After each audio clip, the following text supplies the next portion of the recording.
Hey folks, what's happening? It's your friends here at Slices and Dices, and it's Friday night. It's 9-something-ish. I don't even know what the time is anymore. 28. What year is it? I don't even know. What time is a man-made construct? It's Ravenloft time! Do. My son has a very short tangent, and then we'll just get into Ravenloft. My son is all about the Pokemon. Pokemon? Yes, the Pokemon. He's 7. Give him a break. It's a 30-year-old franchise. He's working on it. He's working on the rap. Good job. Just because it's just fast. Like, it's hard to rap all that. There's 150 fucking Pokemon in that rap. Did you know that? At least. I didn't know there was a Pokemon rap. Oh, Yeah. damn, Sarah. When do we get to I am not the battle? husband is the Pokemon person in this house. I am Okay. not the Pokemon person in this house. That's cool. That's okay. So just go to Brandon and just say, Matt's son is working on the Pokemon rap. And his I eyes just are just going to bug out.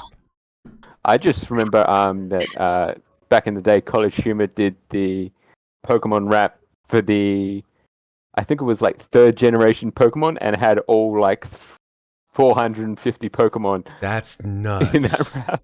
Yeah, this is first And season, the right? This is Indigo, where there was only 150 Pokemon. Now there's like 1,000 fucking Pokemon. I don't know what the hell. Yeah, 3rd generation. I used to know the Pokemon was- McDonald's menu rap in like 1986. There was a McDonald's menu rap? Yeah, and at one point, I don't know how it came into existence. Like, you remember? I don't know if anyone older than Matt or anyone other than Matt is older damn. remember it. When like there would be like it would come in like magazines and stuff. They were like paper thin floppy records that you could put on a record player. Yes. They were like advertisements. Yes. I had one with the McDonald's menu rap on it that I would play on my little Pony record player, Mm, and We had a I Sesame learned Street one. and I learned the whole thing. I had a My Little Pony record player damn. Nice. and all kinds of random records that my dad brought home from the radio station. Nostalgia. The tears of nostalgia. They taste so sweet, but not as sweet as the tears of horror and dread that we exhibit here on Domains of Dread. Hey, what a segue, Matt. That was amazing. You're welcome, Matt. Good. Golf clap. That was Golf amazing. clap for you. Good job. You're so Better amazing. than that. Ah, so amazing. All right, so why don't we... who knew? Maui. Maddie. You're so amazing. Sorry, I've seen Moana way more times than a grown adult woman should have. It's a great movie. Hey, This is this is what the stream amble usually is. yeah, I'm trying to keep it. This is why when we start early, or at least on time, you keep the pre-stream amble, down so that you can get more game time in, and people aren't like, dude, I tuned into a D&D stream. I don't want to listen to your bullshit. I want to listen to Dungeons and Dragons being played and watch your... Okay, fine. Welcome to Slices and Dices. Yeah, this is what we do. We have fun with each other. Dude. Exactly. we Or We like person. actually each like other. each other. Exactly. Yeah, we like each other. Yeah. We don't do it for the... And we don't Megan do it and I for the may or money. may not actually share a brain. We're not sure. It's They- true. Possible. They're very close. Let's just put it that way. They're very, very close. Like this. Also, our husbands are very similar. It's weird. It's weird. I don't want to go there. This is getting creepy. All right, let's go ahead and let's go into tonight's episode 32. Holy crap. Of Ravenloft Domains of Dread. Well, folks, previously you found yourselves in Barovia, actually, undertaking the mission to find the missing members of the Order of the Guardians. And after accepting a very kind proposition from the Dark Lord of that land, Count Stradvan Zarevich, to give you a ride to your final your destination, leaving you at the Amber Temple, inside which you found a plethora of sarcophagi made of this amber substance, some containing vestiges of evil, ancient entities. These entities offered some of you, well, actually all of you, power, or in some cases, information, in exchange for, well, quid pro quo, a price, as all things are in this demiplane. Some of you chose to accept, some of you did not. We shall see what comes of that. However, finally finding your missing quarry, you learned that Shalith Suri the elven ranger, seems to have been possessed by some kind of spirit, which actually fled upon being discovered. And its possessed body being restrained.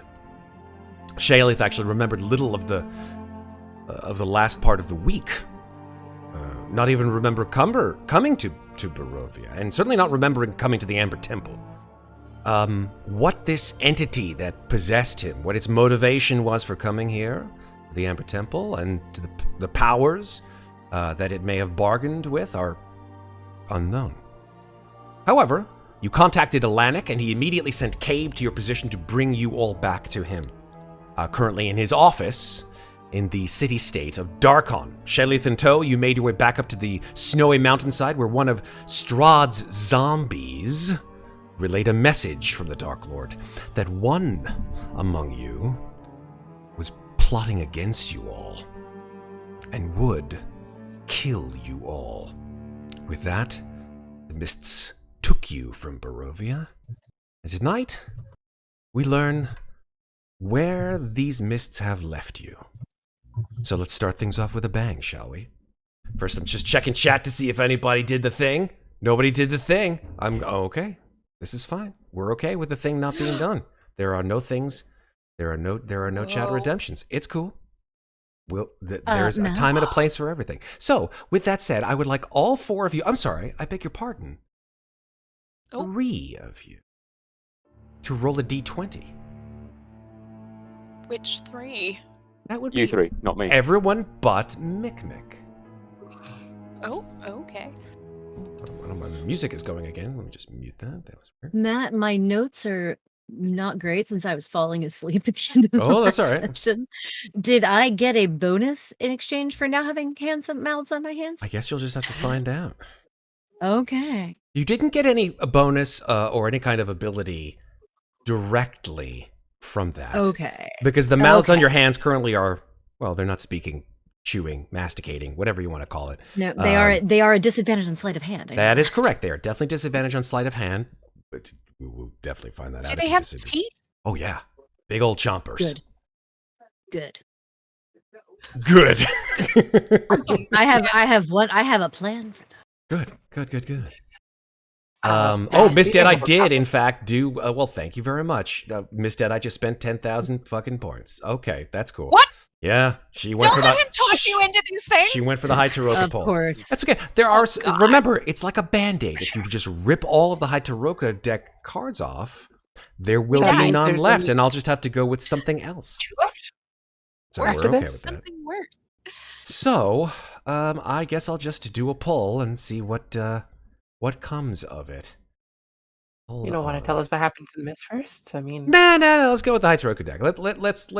Let's make our chat happy. All right, here we go.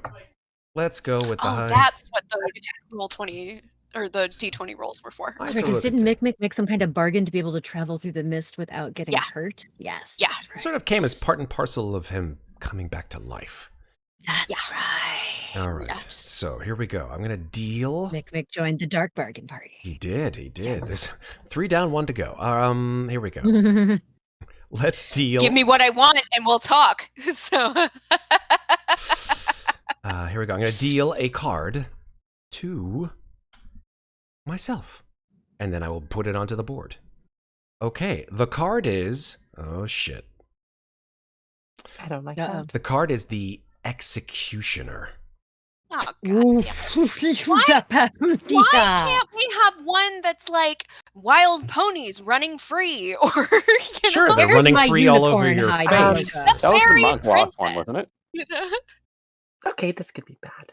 Well, I mean, there's... Look, to every A cloud... warhorse. There is a silver lining. So let me just bring everybody who can see this, just because I want to show the art off. It's so cool. I'm going to bring everybody over, and then let's just go onto the table here, and let's see if I can Shift Z this. Yes, I can. Oh, there we are. Oh, no, wow. Hi there. That is gorgeous. Hi there, Mr. Executioner. Now, unfortunately, Hey, you guys missing an can... eye for like somebody. He's missing 2 eyes. He's got his eyes sewn He's shut. missing both eyes? Well, you can't see the other one, but Well, the assumption is that he... Impar- Let's see if I can- impartial justice is part of the card meeting. So Yeah. That's... Let me just blow it up. There we go. There we go. There we go. There he is with that Creepy, noose my behind good him. sir. He makes me uncomfortable, says the Bard Most Brave. Yeah. If he didn't, that Two. would be Us two. that would be telling. Okay. Let's go ahead and I will let you guys know what comes of this at some point during the campaign. But before I do that, We've I got just want quite to a few of these that we're sitting on right Yeah, now. let me tell you how many you got left actually. Let's take a look around. 2 or 3. I feel like there's only 2 left. Yeah, it's 2 or 3. Pretty sure. It was 3 last time, so Yeah. Was. Let me I just thought I was remember that correctly. Oh, let me just Yeah. let me rejoin as Get a it. player so you guys don't get the special sauce here in chat. You guys give me 1 second. Oh Refresh. no. That's all right. You don't have to They do see that. they see the rolls. They're good enough. They're fine. All right, so that's that. That looks Oh, I still thought you pretty meant good. us. Oh no, you guys can't see a thing. It's the chat that can No, I see know. my screen. I don't want them to Unless see you're in unless I'm in player chat, view. which I don't. Yeah. All right. All right, so here we go. Let me just read and then gasp with horror at what the executioner does.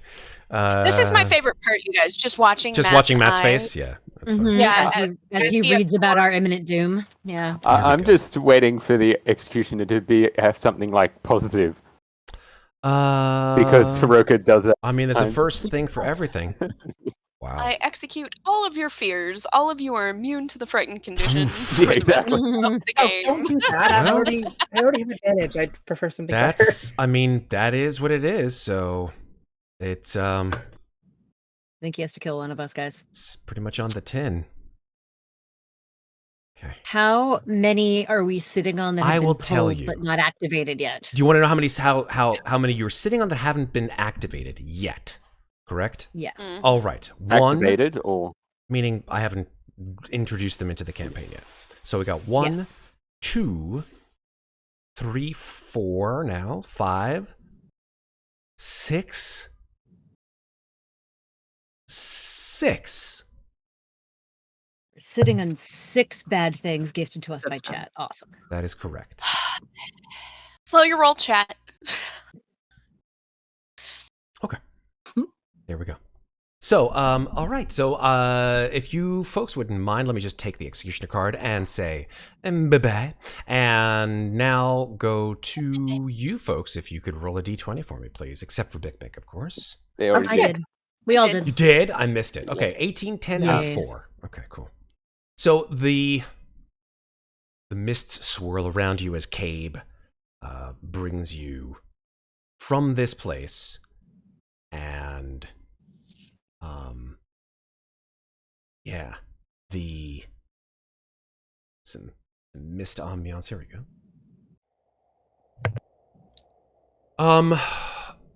Cabe, he's holding your hand, Mikmick. And you hear Cabe breathing. They're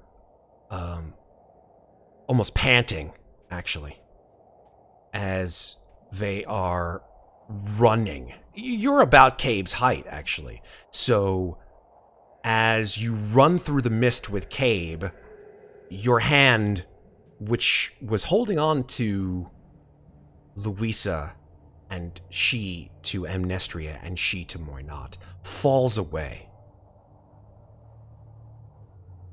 Mikmick, you are trailing through the mist, Cabe running in front of you. And Cabe says, we're almost there, we're almost there, we're almost there. And Cabe falls, stumbling. There is a sound of gravel being churned. And Cabe stands up. And your hand is still on their hand. Cabe stands up and turns to you. And Cabe says, it's okay, we're almost there. And you look at Cabe, and Cabe's face has fallen off of his or their skull. He's like, it's this way. And he turns and runs off into the mist. What do you do?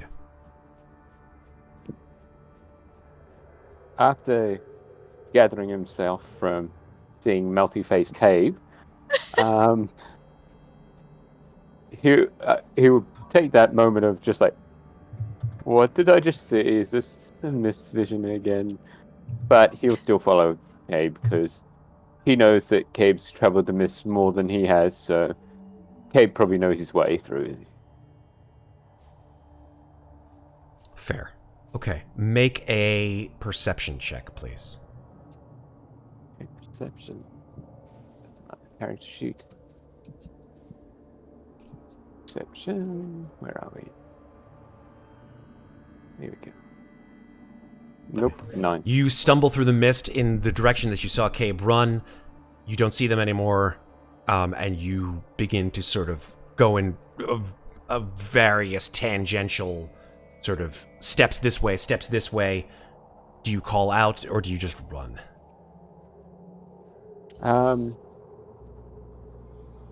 Probably just run. Okay. 'Cause Straight through. he knows that calling out, probably no one would be able to hear him because the mist's so weird like that. Totally. It's like, in the mist, no one hears you scream.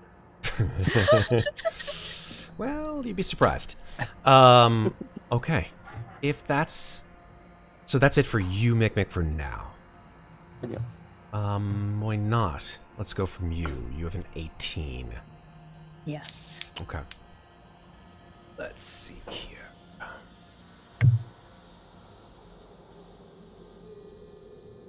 All right. Why not? Your hand is still on Amnestria's.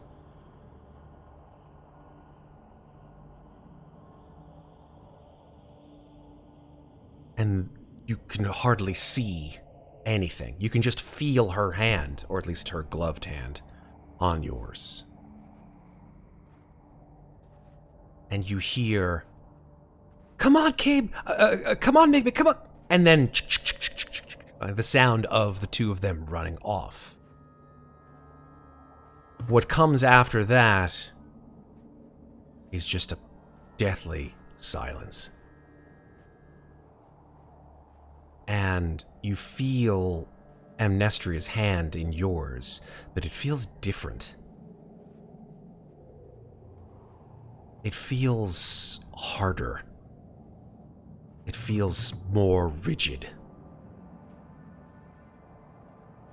And Amnestria isn't moving. She's just standing there.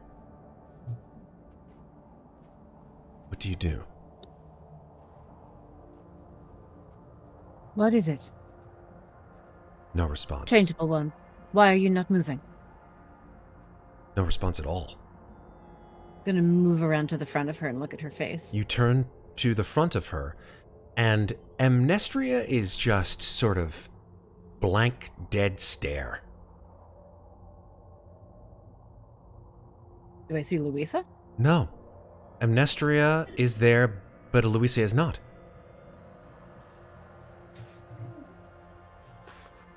Gonna, like, push her? Poke her? Yeah. Sort of give Smack her a her? shove. You move your hand within about a foot of her, and her other hand comes up and grabs yours in a iron grip. Her face does not move. A single tear begins to just roll down her cheek. And something starts to come out of her mouth, just like words, but just like utterings. And her fist begins to crush down on your wrist. What do you do?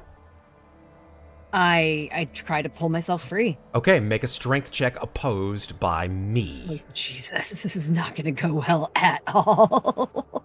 Oh, we're in trouble. That's Yep, a I'm 2. fucked. I mean, she could roll a natural 1, but even so, I think it would still beat your 2. Because I think Amnestria has at least a +2 to strength. No, she has 10. She has a +0 in strength. All right, let's give it a shot. Oh, I have a she's 0. ever so slightly stronger than I am. Nope. She got a 14. Quite a lot. Yeah, you try to yank your wrist out, but it's like trying to pull it out of a, it's like trying to pull your hand out of the knot in a tree. It's just unmoving, unflinching. Even her body isn't even being yanked in any direction. She's just like a iron rod in the ground. Tears are still welling up in her eyes, and her mouth is just moving like a fish. I'm going to try to cast a message to her. Yes. And say, "Are you in there? That's all you say? Are you in there?" Yes. Okay. You cast a message into her mind. Are you in there? And Amnestria turns her face to yours. Her eyes lock onto yours. And her hair just sort of flares out and turns pure white. And screams, "I am!" And she lets go of your wrist and you fall to the ground. The mist conceals her and she disappears. I'm gonna stand up and start running in the direction that I last heard Cabe's voice. Fair, completely fair. You have, for the next 24 hours, disadvantage on checks, or I should say saves, against being frightened. That tracks. Okay. Amnestria can save you for last. Louisa, okay. You were holding Amnestria's hand, and then, on the other hand, Mikmick, and then Mikmick's hand sort of slipped loose, and you heard Cabe's voice saying, "Mikmick, come on, let's go!" And the sound of small halfling footprints, or sorry, boot falls through the gravel. What do you do? She closes her eyes, and can I hear anything else? Like, and do I still have Amnestria's hand? You look down towards your hand where Amnestria's hand was in yours, and there's nothing there. Okay, so I've lost Amnestria, I've lost Mikmick. Just mist. Yeah. Tendrils of mist. You are alone. Fuck. Fucking hate this. I guess she'll just look around and try to see if she can see, like, a hole in the mist anywhere. Any movement where it looks like two smaller halfling-shaped people ran through. Sure. I'll give you a perception check with disadvantage because it's literally just mist here. Yeah. Disadvantage. Oh, net one. Yeah, nothing. It's just not even 6 inches in front of your face. Oh, but I definitely see something, Matt. I obviously see that Cabe has gone this way. You know what? I'll give you that. You see the lack of a presence. How about that? That's what you see. You see, you have a negative sight. There you go. Yeah, exactly. You know what? I'll give you this. You think you do see something actually. It looks like it might be Cabe. Exactly. Okay. So I'm gonna run after them, and I'm going to say, "Cabe, do not leave me in this fucking mist. I hate this fucking thing." Okay. You get closer to Cabe. Cabe, from your perspective, at least the outline of Cabe, anyway, stands there. Doesn't move. God, please don't tell me that you're like lost your abilities, and she's just kind of gonna like tap them on the shoulder. Yeah. You come closer, you come about 5 feet from Cabe, that you can sort of make out more of the features of this silhouette. And as you get closer, you realize that Cabe was wearing pants and a jerkin and stuff like that. This figure's not wearing that. This figure's wearing a dirty, mud-soaked dress. Long hair coming down over what you can only assume to be her face. It's hiding her features. Standing there with her hands sort of clasped at her at her belly. Are you alright? Are you alone? As you come closer and ask these questions, the head of this girl sort of shakes no. Are you lost? The figure nods her head. I'm lost too. It's alright. We can find our way out together. Her hand sort of unclasps itself and raises up. Be held. Louisa will put her hand in the little girl's hand. Okay. She rolls her fingers around yours. They're clammy. Mm-hmm. A little cold. And she keeps her head down so her hair is over her face, looking down at the ground. Louisa will take her hand between her two and just kind of like try to rub her hands, bring some warmth to it. And she'll say, "Did you get separated from someone you're traveling with? Do you She where's nod- your She mum?" nods her head. She nods her head. Do you know which way they went? She shakes her head. Alright, well, you can stay with me for the time being until we find them. She shakes her head. No? What's wrong? With her other hand that she is not holding your hand with, she points at the ground in front of her, and your eyes track to a spot on the ground not 10 feet from your position. And there in the dirt is a grave marker.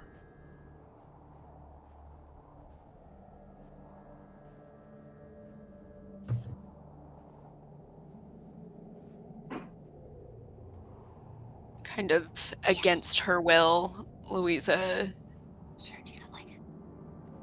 takes a few steps toward the grave marker to try to see if there's a name on it. There's no name. The marker is crude. It's made of pieces of wood and moss and ivy, sort of made into a sort of almost like a shrine, really, more than anything. But you can tell it's a grave because of the mound of soil in front of it. It seems newly dug. It's a small plot of earth.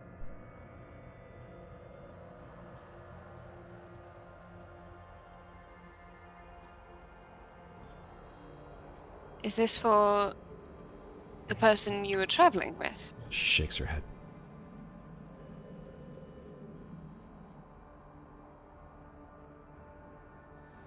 Do you know who it's for? She nods her head. Louisa will kneel down to get on same level. Okay. And she'll say, "Who is it, darling?" Her hands come up to her hair level, and her head comes up, and she parts her hair, and she has your face.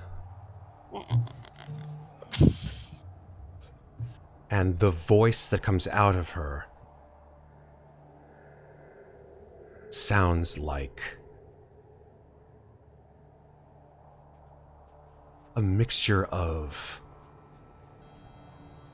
a gruff scream, and it says, "I'm Louisa. I'm Louisa. I'm Louisa. I'm Louisa.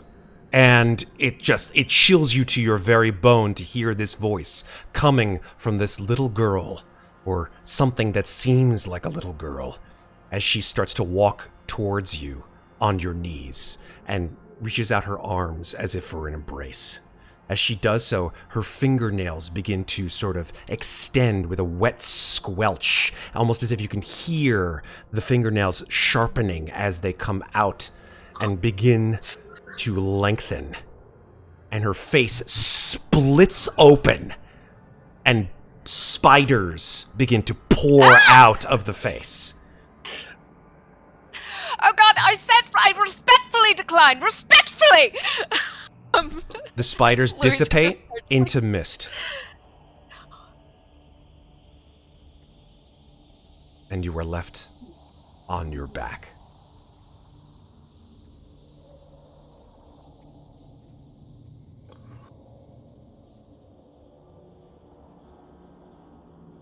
For the next 24 hours, if you are not within 30 feet of your compatriots, you will have disadvantage on your attack rolls. Oh no. Okay.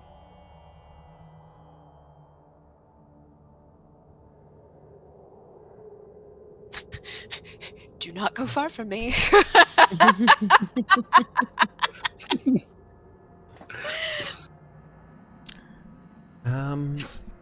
And now Amnestria. Amnestria, once the mists curl in around you and Cabe and the rest of you sort of see the remnants of Barovia beginning to fade, your vision of this misty planescape begin to darken completely.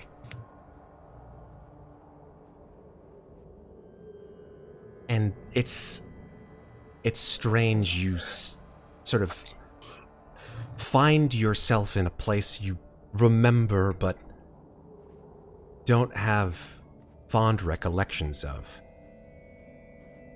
You remember being in a bed,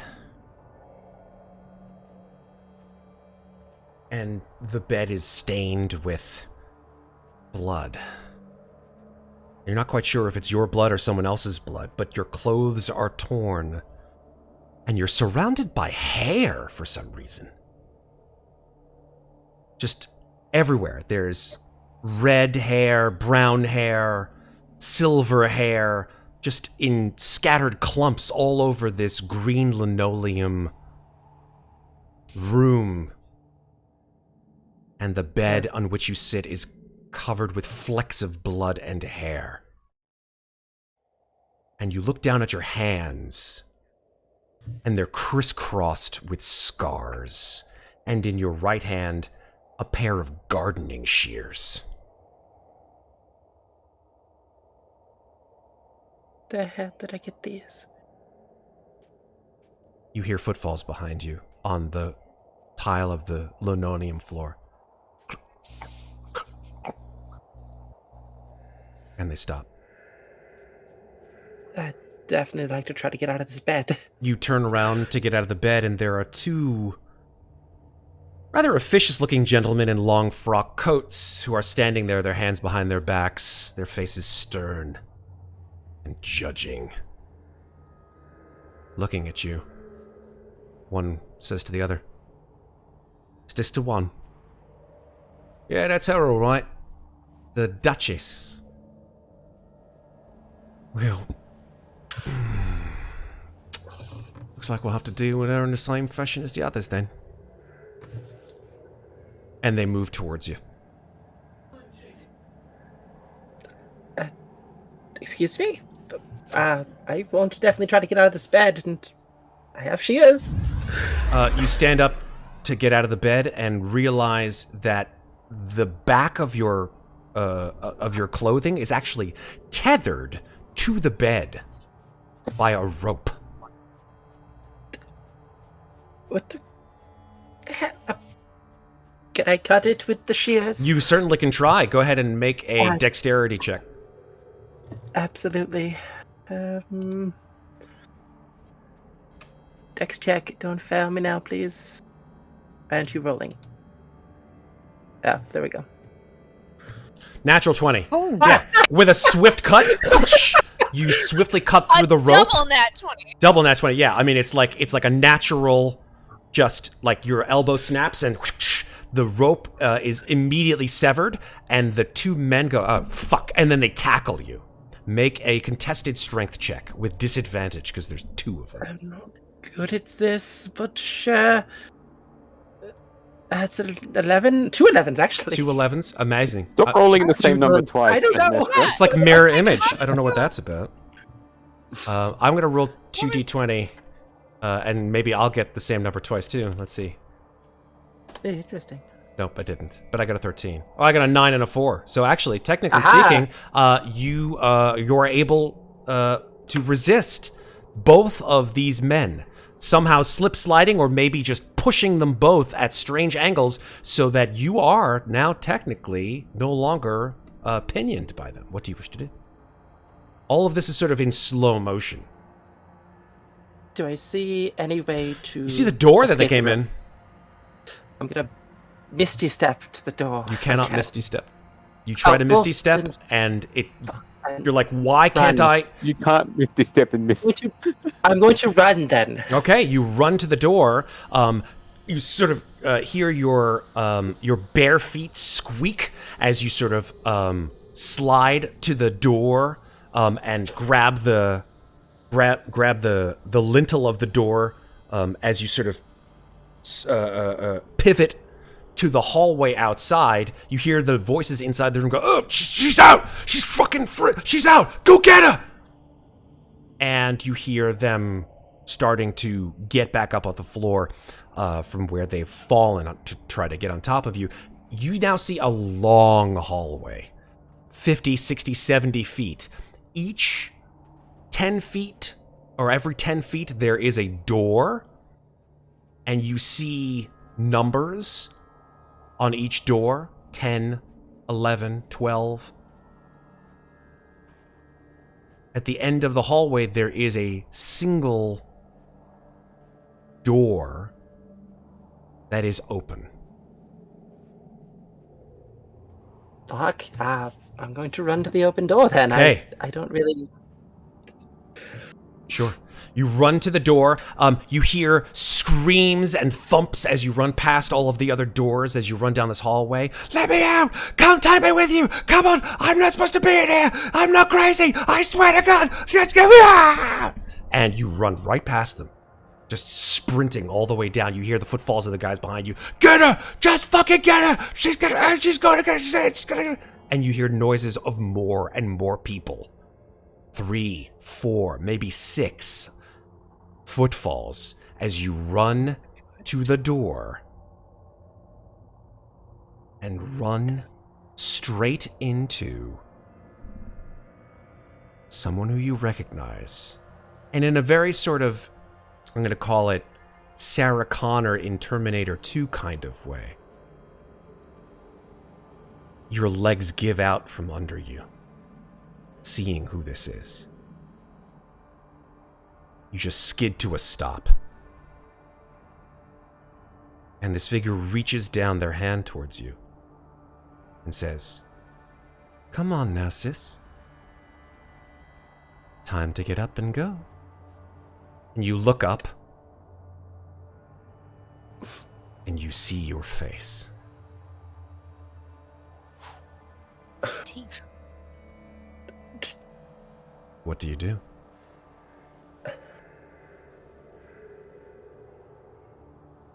Cheers. Stab now. She stabs. She stabs. Fantastic. You stab at yourself. Well, let's talk about it. Yes. Yourself that's standing in front of you, or yourself? The hell kind of brain twister is that? I want to leave this place. If she's in the way, I'm going to try to get by her by using the shears if I have to. Yeah. You stab at her with the shears, and you plant them right into her stomach. She stands there, almost as if it didn't really hurt her at all. And the front of her blouse just begins to gush red. She says the same thing. Come on now, sis. It's time to get up and go. Can I run by her, I guess? Your legs feel like they're weighted with lead. Fuck. Her hand is just right there.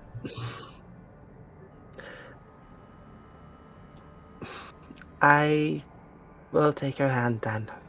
I guess my own... I don't think I have much of an option here, do I? So, yes, I will do that. Okay. By the way, JF Messon just gave you inspiration for tonight, so... Brats. You take her hand, and your legs feel strengthened again. They feel like they're full of energy, and you are yanked off your feet just as you hear the sounds of those pursuing you get within 5 inches. And as you are pulled off your feet, you feel like you are no longer in that space. You are in a different place altogether.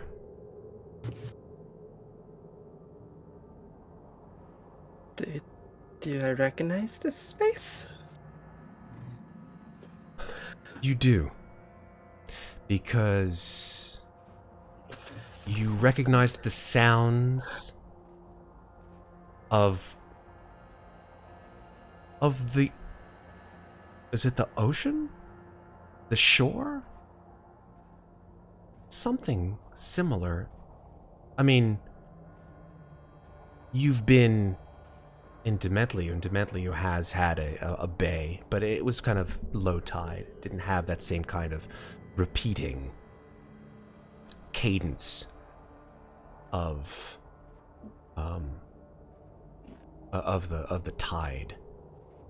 But this is very much not that. This is very much the sound of the shore.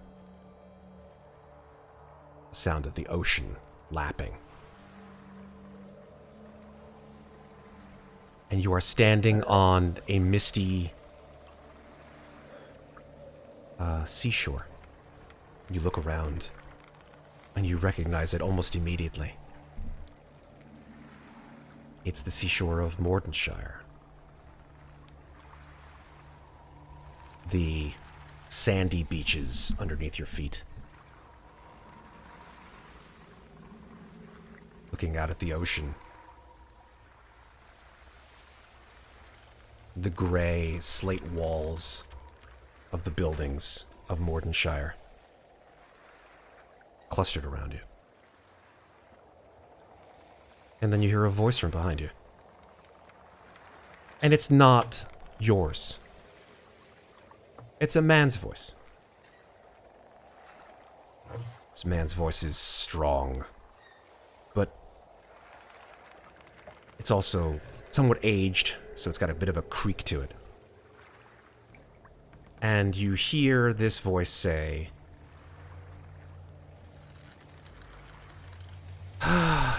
"Isn't it beautiful?"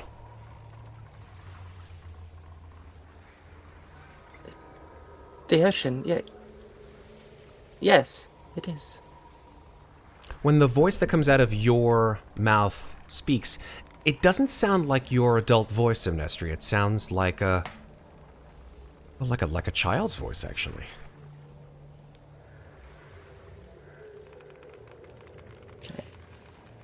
Look at my hands. Your hands are not crisscrossed with scars any longer. They're very small. Hands of a child, probably no more than 7 or 8.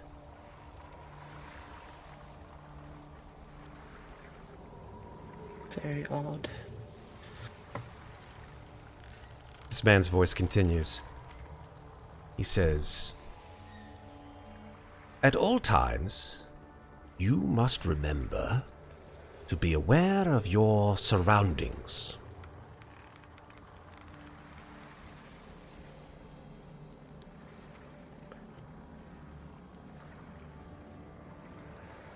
In what way? You hear the whistle of something going through the air. Make a dexterity saving throw. But make it with disadvantage, because you're only 8. But you said it was 7. Someone like 7 or 8. Jesus Christ. Nice. No, what is Very, your dice? very She's a very coordinated dexterous. child. She's a very dexterous, very skilled. Luckily, she's not playing 8-year-old. Monopoly. She's taken She'll a be in lot jail of by dance now. classes. Yeah, But- you sort of just naturally, you just like hear this thing whistling towards your head, and just move your head on a 45-degree angle, and something whistles through the air over your head, and you see that it's a long, like, sword. You think it's a sword. It's very thin. It's almost like rapier thin. And you sort of like stumble to the ground of the shore and turn towards the person who has just swung a sword at your head. You see it's a sort of a middle-aged man. He's dressed in a frock, again, like a frock coat. This one very finely lined. His hair is sort of brown, light brown. His face is lined, but not in a sort of over-emphasized way. It's got smile marks and crow's feet, and he's wearing what you could assume to be sort of glasses, but the lenses are tinted, sort of like a dark blue. And he is in his right hand holding what seems to be in his right hand. It seems to be like a bladed weapon. The handle of which is like a. It looks like a something like a stylized wolf's head for a hilt. And he sort of looks at you on the ground. And he says, "That was efficient. We'll work on your style a little bit later."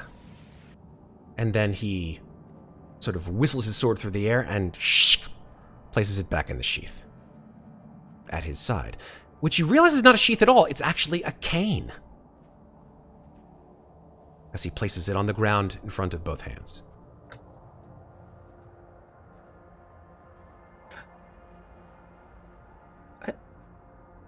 I'm sorry, was that entirely necessary?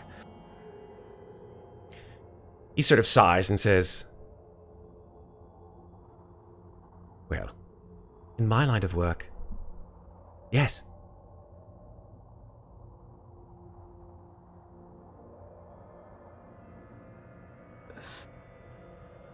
If you say so, I guess. Am I still in the mist? Or He is sort it- of chuckles a little bit and says, "You sound just like Erasmus." Shakes his head. Now, your mother and father are waiting. The dilly-dallying time is done. Shall we? All right. So I can't stay here. Lead the way, I guess. And he turns on his heel and walks away from the shore towards a mist-laden village. You see people walking to and fro. These people are sort of keeping their head down. Some are wearing top hats, high collared coats. The streets are paved with cobblestones. And you begin to remember now. This is your hometown. This is Mordenshire.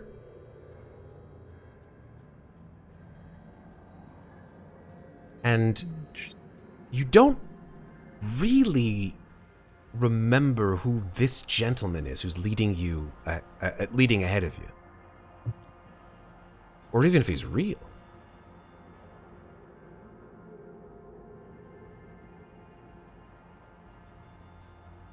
Okay. Well, he's not trying to kill me right now, so I think that's a positive. I will follow him. Okay. Follow him through the streets.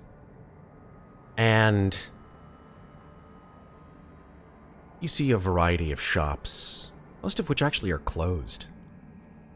On the order of someone named... it says closed on the order of Lord Wilfred Godefroy.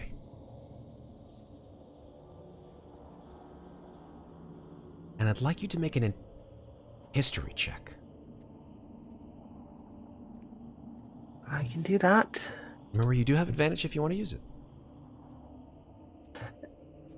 Well, it's my dice aren't rolling doubles again. It's at 13. Okay.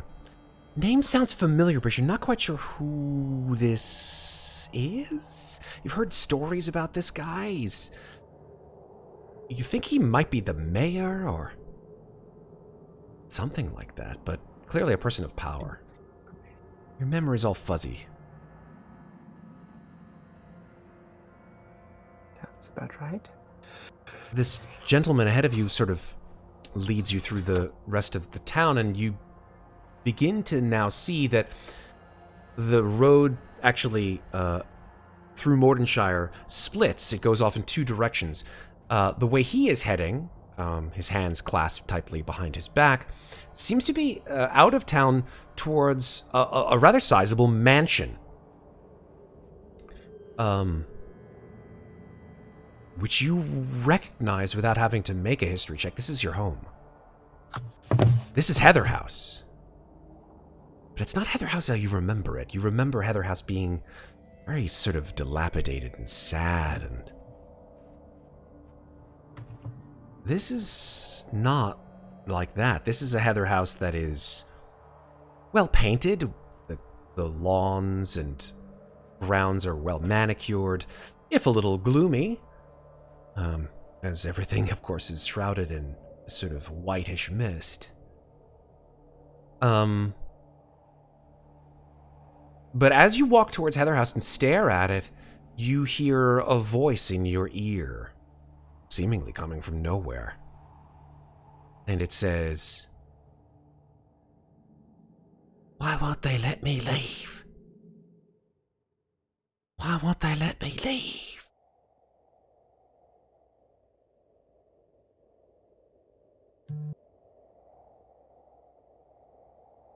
Hello?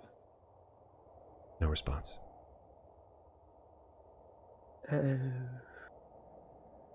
Okay. Hello? No response. Let you leave where? The figure turns back towards you. He's about 50 feet away. He says, "Come now. You're dawdling."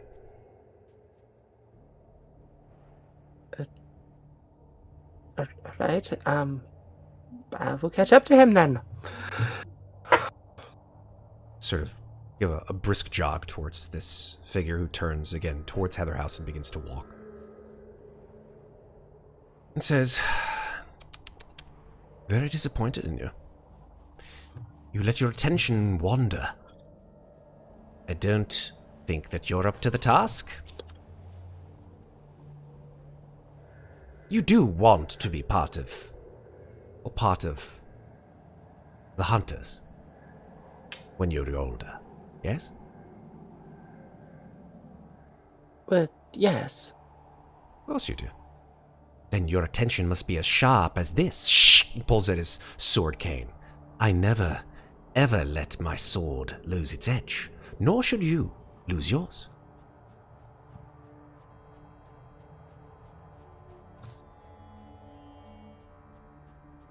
Puts it back in his sheath, into his cane.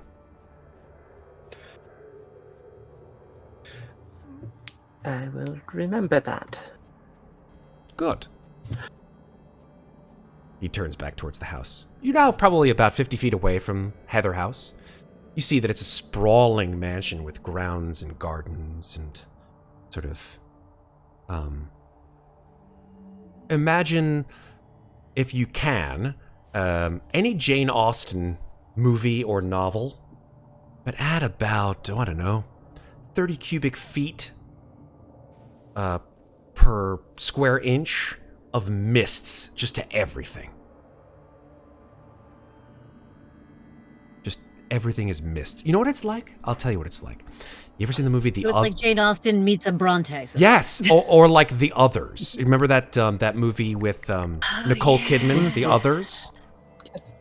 That is this place. Beautiful, haunting, gloomy, mist-laden, strange. As you approach the front door again, this time you hear a different voice that comes to your ear, and it says, "Can't you do anything to help us, miss?"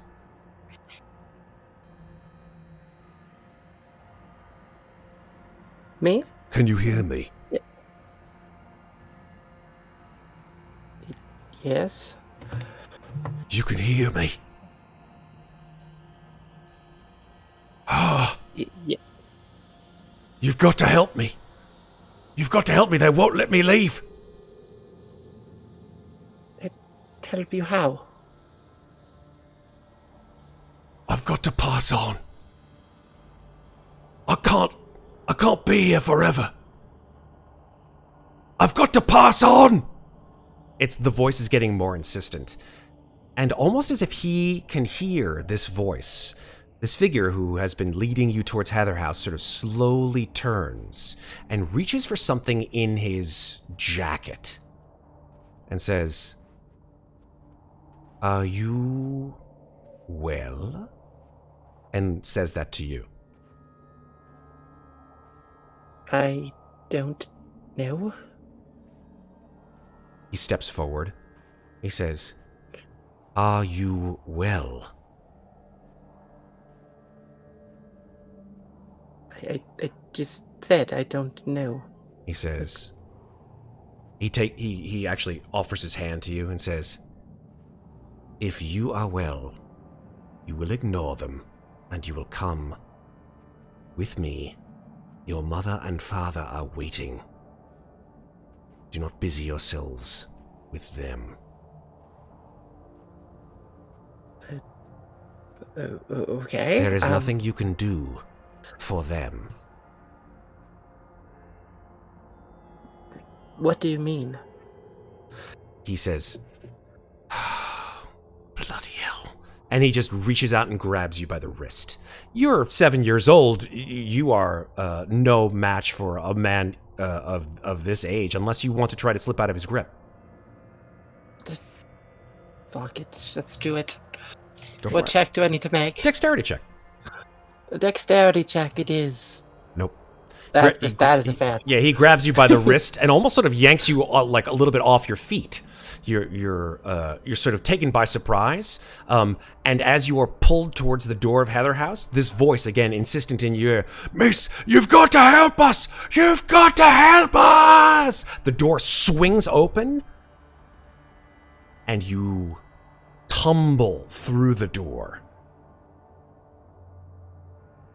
And all four of you tumble through the mist. And Cabe is there in front of you. Bloody hell. Hate it. Amnestria, from your Did we tumble perspective... through an actual door? No. Just through the mist into what seems to be a wooded area. Amnestria, from your perspective, you actually have no, at least initial, unusual effects from going through the mist. Lucky you. Don't know if that's really...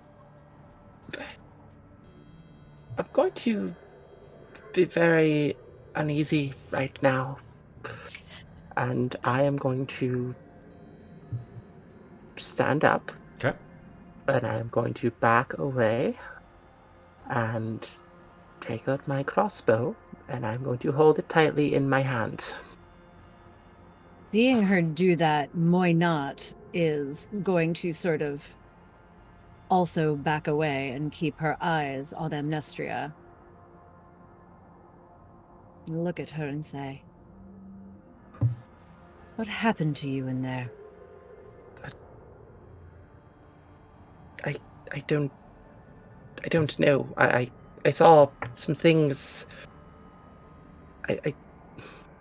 There were people trying to restrain me in a bed, and I escaped them, and then I saw someone who looked very much like me, but it wasn't me, and I stabbed them with shears that I had, and then I was on a beach, and there was a man who threw a sword at me, but it didn't hit me, and then there were voices, and he grabbed me, and I woke up here. I don't remember attacking me. Why the hell would I attack you? What? I don't know, that's why I'm asking. You have not given me a reason to attack you, so no, I don't remember attacking you.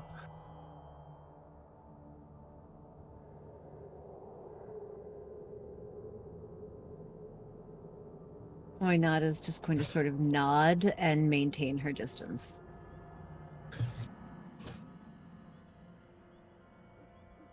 The mists begin to rolling sort this of for myself. Okay. totally fair. That tracks. The mists begin to sort of For a while. recede, and you find yourself in a forested area. Cabe says, "Okay. Is everybody okay?" Very far from okay, Cape. Thank you. So, okay. Still got all your all your body parts. Sure. And then a few extras, Muadnhait says, looking down at her hands. Cave Louisa says, just comes over and like leans in to look close. yeah, you look at Muadnhait's hands, like you see her hands have just this like a gash in the center of the palm, which looks like just an open wound, but now that you look at it closely, it's got like protrusions that look like teeth that are closed over it. Sort of interlinked like that. Yes, I imagine they're somewhat pointy. Oh, very. I want to feed it a carrot. Just to see what happens. Muadnhait takes her hands and crosses her arms. Like, That's fair. are you drunk? Me? Not Yes. as much as I would like Perhaps to you be. should be. I'm out of, and she pulls out all of her flasks, which she's got like 7 of them, and she's demonstrating that they are all empty because Barovia. I still have a bottle of wine in my inventory. I'm just going to take it out and hand it to her. Amazing! You are a goddess amongst whatever. And Is it Claudia's Louisa, wine? No, it's not. Well, that I still have. That's not what I gave her. I gave her regular wine. thank you. I forget where the hell I grabbed it. I Claudia's grabbed it forever ago. Fine, but probably at the bar. We were in Caracas, Mhm. honestly. Probably. I have to restock, which is going to prove challenging because I have no more money. I But- I believe I told you I would buy you alcohol if I think I remember that. That I've- I think is true. I just don't like to pose. But thank you and cheers, and she starts downing the bottle of wine. I have plenty of coin for which I have no use, and if it keeps you from trying to feed my hands, I will gladly buy you more wine. Can I have some of that wine, actually? Yeah, Amnestria, you She look at your hands hands as you sort of like take the bottle of wine, and they're sort of like shaking a little bit. I'm gonna say that this situation, Amnestria, as successful as it seems to have been in terms of gaining some memory back, it's also going to give you some stress. That's fair. So you How are much going to stress? get 1 stress point because I'm being They were all stressed. Fine. That's fine. very generous. Muadnhait all should be stressed. coming up on the end of ours. That's true. As far as I Yes. know, I think all of you are stressed now. Yep. We all have one, yeah. So mine should be ending relatively soon, I think. Stress Same. buddies, exactly. Excuse me. Right. Cabe says, "Okay, well, if where we are is where I think we are, we're just outside of Martira Bay. Bay. Which is that way." And they point down the road. At the mention of water, Muadnhait says, right, and begins walking down the road in that direction that Kate pointed. Muadnhait, you might want to just stay with us. Things here in Darkon are not great. Things tend to As sort of... opposed to everywhere else we've been. Oh, well, it's different. Darkon is a different kind of place altogether. Things just sort of tend to fall apart really fast. If you step in the wrong area, they just sort of crumble underneath your feet into basically nothingness and mist. Excellent. And why Why exactly are we here then? Well, Martira Bay, that's where Lanik has his... That's where he has his office. He asked me to come get you. If it hasn't crumbled. right. Well, Martira Bay is probably... Honestly, it's better than Illaluk. Because... Oof. You know, all these words actually mean absolutely nothing to all of us. We I'll... probably should just get over to Atlantic. Yeah, it'll be about like a half an hour walk if I think where we are is where I think we are. It's about half an hour down the road. Is this Have a not an second. exact science then? Your mist travel? I had nothing to do with that. What do you mean? I didn't even use this. And they take out their mist token. I can't say the right. A miscellaneous token. Pretty much. Mist token. That wasn't me at all. Well, then who was it? This I is don't the know. third time this has happened. Does that mean that one of us can summon it? Summon the mists? Are you secretly Vistani? I don't know. Not that I know of, but this is literally the third time that I have traveled through this mist where it hasn't been summoned consciously by anyone in our group. Wow. Oh, no, she's right. Has been 2 times. How did the first time you all came here? Did Cabe come and get you, or was it just something surprising? Like, were you taken essentially? Are you asking how we ended up in the mist to begin with? Yes, actually, because I'm trying to wrap my mind around happening. I have can no idea how I came here, as I've said before. I can't explain how I came here. I was hunting a banshee with some of my compatriots. Her name was Evelyn, and something happened. They disappeared, and I was engulfed by the mists and came out near that manor, and I met Claudiu, who is no longer with us. As you know.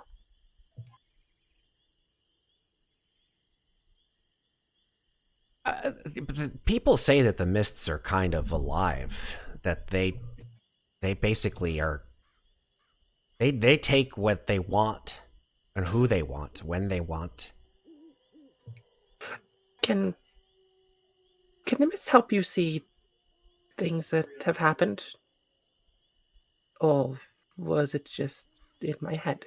Cabe looks kind of uncomfortable when you say this, Amnestria, and they say, "There's a lot of stuff in the mists that people have said that they've seen. I believe half of it." I I suppose what my better question would be is, did I remember the things I saw, or was it just the mist playing tricks on me? Honestly, I wouldn't be able to tell you. Do you think Atlantic can? Or someone? Possible.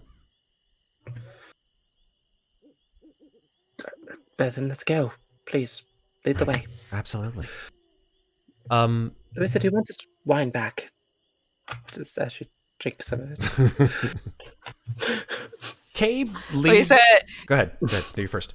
I was just gonna say, Louisa takes the wine back, but doesn't say anything. But you can tell that she's just this mist thing is wrinkling her brain. Mm. I understand. I'm gonna buy you so much wine when we make it to this town. Thank you. I do appreciate that. Glug. Buy myself goddamn alcohol too, and I'm at it. Well, I think probably Louisa's got the probably best idea of what kind of alcohol will probably do what to you. Oh yeah, like what kind of hungover do you tomorrow? Because if you can tell me that, then I can tell you where and how best to get sloshed. Just let me know. I will remember that. Okay. About half an hour from traveling, you're in the inception of your traveling down the road. Maybe about 25 minutes, actually. I wouldn't say half an hour exactly. It is night, after all. It actually, the time that you spend on the road walking down it is, you note that the road is well traveled, that there are sort of small divots in the road, just indicate that carriages or wagons or something like that seem to traverse this road pretty quickly, or pretty often, I should say. And after a certain period of time, you hear,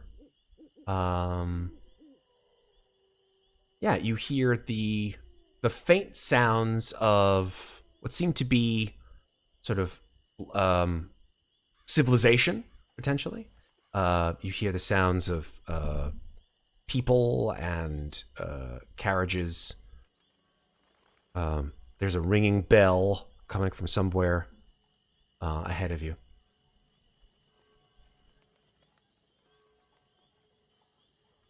And the sounds of horse hooves falling on potentially cobblestones or pavement.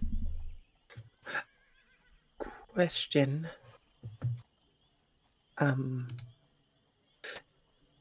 Do we still have Shalit with us? Yeah, You look back, good point. and Shalith is standing there, having come out of the mists. It's a good question, right? You turned around to make sure that Shalith was there before you started setting off. And Shalith is standing there, having not said a word. Just sort of looking around.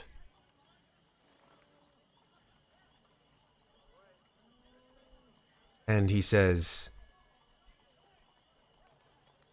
"Are we heading to Atlantis?" To his office, yes. Okay, good. Unless we find a place to buy alcohol for Louisa first, No, yes. no. We have to go to Atlantis. Or maybe Atlantic will have alcohol then. How if I don't? Let's I go. believe we rescued you, strange one. And I You're think, in no place to make demands. no. I'm not demanding anything. I'm simply saying that we need to consult with him. We need to tell him what happened to me. I need to know what happened to me. Get in line. I need Let's go. I need to know what's the meaning of all of this.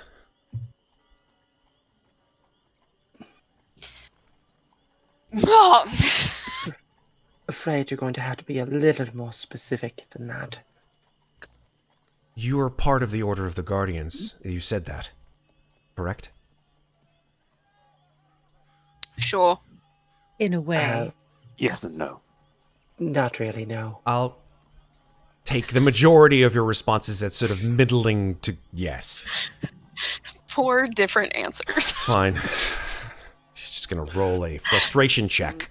He's going to say, listen, I've spent the majority of my life dedicated to the Order of the Guardians. So, you'll excuse me if I find that my predicament is a little bit frustrating and quite terrifying. I don't know what this is all about, and I don't know what happened to me, and I'm quite unsure of what I did in those days that I can't remember anything. And what it was that had a control over me.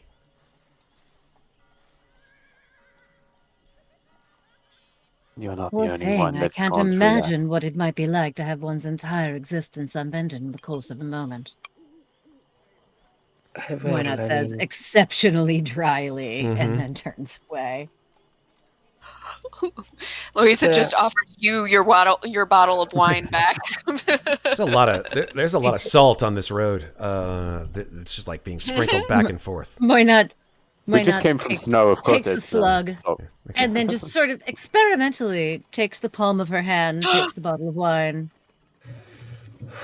pours a little drop in her hand to see what One happens. for me, one for you. One for me, one for you.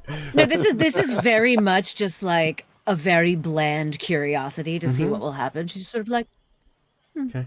You pour a couple of drops into your hand. The droplets fall on the mouth in the middle of your palm. You watch the little drop of reddish fluid sort of sink into the crevice between the teeth. You watch. Nothing happens. And then, just when you sort of look away from your hand, you feel sort of a stretching in the middle of your palm. You look down, and there is a pink tongue that has snaked out between the teeth I knew there'd be tongues. to lick the wine off of it. And then it sort of goes back in between the teeth. interesting. She sort of Louisa wipes the remaining is- wine off of her, like on her pants, and hands the bottle back to Louisa. Louisa Why not? has been watching with rapt attention, but tries to be nonchalant, probably unsuccessful. Fair. I'm just waiting. It's not Just at all waiting being to see what nonchalant will about happen this. when she goes swimming. Yeah, exactly. You should be able to catch fish with your palms now. It's brilliant. Because we know the hands can drink. Do you feel So more has- drunk since, like, is it attached to your, like, nervous system? Or, you know what? No, I'm sorry. That's probably too... Yeah, Moynat is Personal. just blank face staring. maybe like one eyebrow raises ever so slightly. I sorry, imagine I Moynat just has find killer eyebrows. things like this fascinating. And I've apparently pissed off a spider god, so, You've pissed off a spider god. Oh yeah, back in the temple, like it was a whole bunch of spiders, and then I also had strange thing happen in the mist. Not as strange as yours. I don't think mine were actually memories. But the spiders returned, so pretty sure that there's a spider god out there somewhere who's maybe angry at me now. I don't know. We'll find out. Oh dear. Yeah. Do stay away from webs. So, you begin to pass into the city that you have been told is called Martira Bay. And This is a somewhat sort of ramshackle, call it sort of pre-Victorian London, if you want to call it that, sort of like late, technology-wise, probably like mid to late 1800s. People are walking around dressed in sort of semblances of long dark coats, high-turned collars, hats, bowler hats, top hats, and very little ostentatiousness, right? Completely different from Dementliu, from Porta Lucine. Very ostentatious is gone. Very bleak, very stern, Very Charles Dickens. very Charles Dickens. Yes. Does it remind me at all Got of it. Morden? In a way, yes, but also in a way, no. Because in Mordant, at the very least, your memory of Mordant Shire, you remember that the people didn't look so terrified all the time. They didn't look like the world was going to end. And as you look at these people running to and fro, one couple is literally just running down the street towards what seems to be a sort of a tenement building. You hear the jingling of keys. One woman's like, get it open, get it open, get it open. And I'm trying. You just hear the door swing open on creaky hinges, and then slams shut.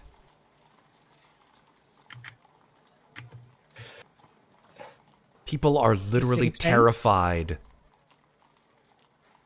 of anything and everything. They look at you walking down the street, nonchalant, completely nonchalant. They look at you up and down as if you're going to just massacre them. They step away. I'm sorry. Amnestria actually isn't walking nonchalantly. She still has her crossbow in her hand, and she just has it on her side. She's watching the area, just looking around. Okay. You don't have it out. You have it at your side? Oh, no, yes, I have it in my hand. Okay, in your hand. Cabe says, you're going to want to put that away. I think I'd rather not. No, you don't get it. If you have a weapon in your hand, the Kargat, they don't like that. I don't like what I just saw. I know. Quite frankly, I don't wish to be unarmed. I get it, but it's not wise. Trust me. I'm not a wise person, Cape. Have you not realized that? Listen, the Kargat are no joke. Just trust me. When we get to Lennox, you can take it out and throw it away. It doesn't matter. Just don't have it in your hand. I will trust you, and I will put it away. This is why I carried a broom for a really long time. People are just like, why does she have a broom? I don't fucking... I mean, honestly... Yeah, you're wielding a broom. Oh, you gotta sweep me. Honestly, the broom is, like, not even the problem. You just punch people. It's actually quite impressive. Oh, thank you. I do enjoy the, like, visceral nature of it. And, I mean, and any girl who's good with her hands is right by me. You continue your trek through. Moynot definitely Martyr raises Bay. an eyebrow at that one. I don't blame Louisa you. does not know how to respond. And goes, You continue your trek down through the city streets. You see a variety of, again, similar situations. People either shying away or shirking away from your very presence or the presence of others, certainly keeping their distance from other people. Like, you don't see clusters of people, you see like individuals keeping their distance as clearly as they can, that they do not want to be in other people's presences. Everyone is looking down at the ground. No one looks directly in anyone's eyes, and if they do, they immediately sort of put their hand in front of their face.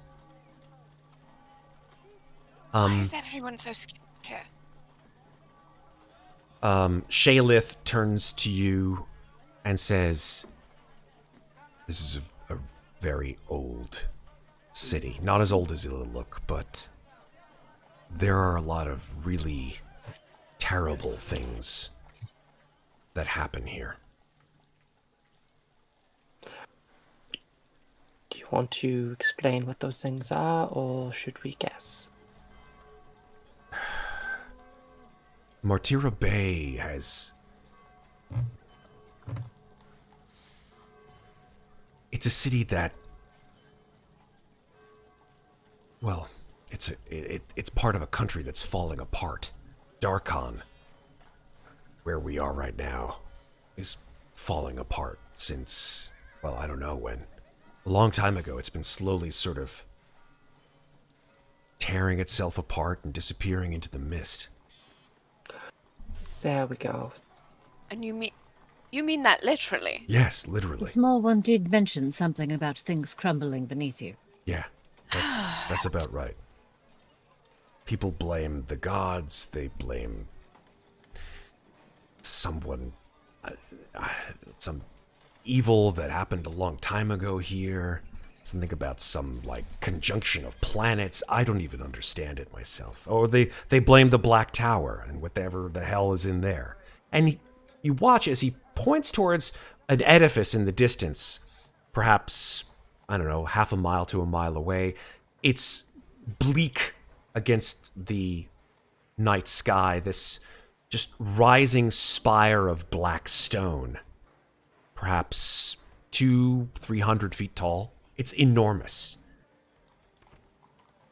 Just whatever the hell took up resident in the Black Tower is, well, that's what they think That is ruling this place and causing all of the decrepitude and disappearances. They think that the evil is sort of leaching out of it like a stain. So, wait. If this place is so dangerous, why on earth would Atlantic have his office here? Great question. Great business opportunity, from what Atlantic told me. Oh dear. Sounds like Atlantic. Yep. Actually. Lots of potential customers. He said he's helped capture a number of serial killers who have been somehow influenced by the evil within Darkon. He captured the Midnight Slasher. He sort of counts on a hand. He's like, there was the Weeping Woman. Yeah. Those were the two most recent ones. The Midnight Slasher and the Weeping Woman. He captured, or people he paid to do his dirty work for him captured. Oh, no. I mean, he solved the cases himself. The constabulary they're overwhelmed, and so they request aid from him from time to time. Spiritualist groups as well, just to sort of garner whatever they can to help understand, whatever clues they can obtain. There are other professional detectives that are actually in competition with Atlantic, like the Dusklight detectives, but, I mean, they're second rate. And they're not members of the Order, so, there's that. How far away are we now from? Oh, it's Cabe. Where? Oh, sorry, Cabe. Where are we? Yeah, it's. Remember, it's. Oh, right, yeah. And Cabe points to a sort of a side street, tucked away neatly, above a sort of abandoned, what seems to be sort Thanks of for the shop. follow. And he says, "Yeah, it's right over there, 221B Fleeker Street."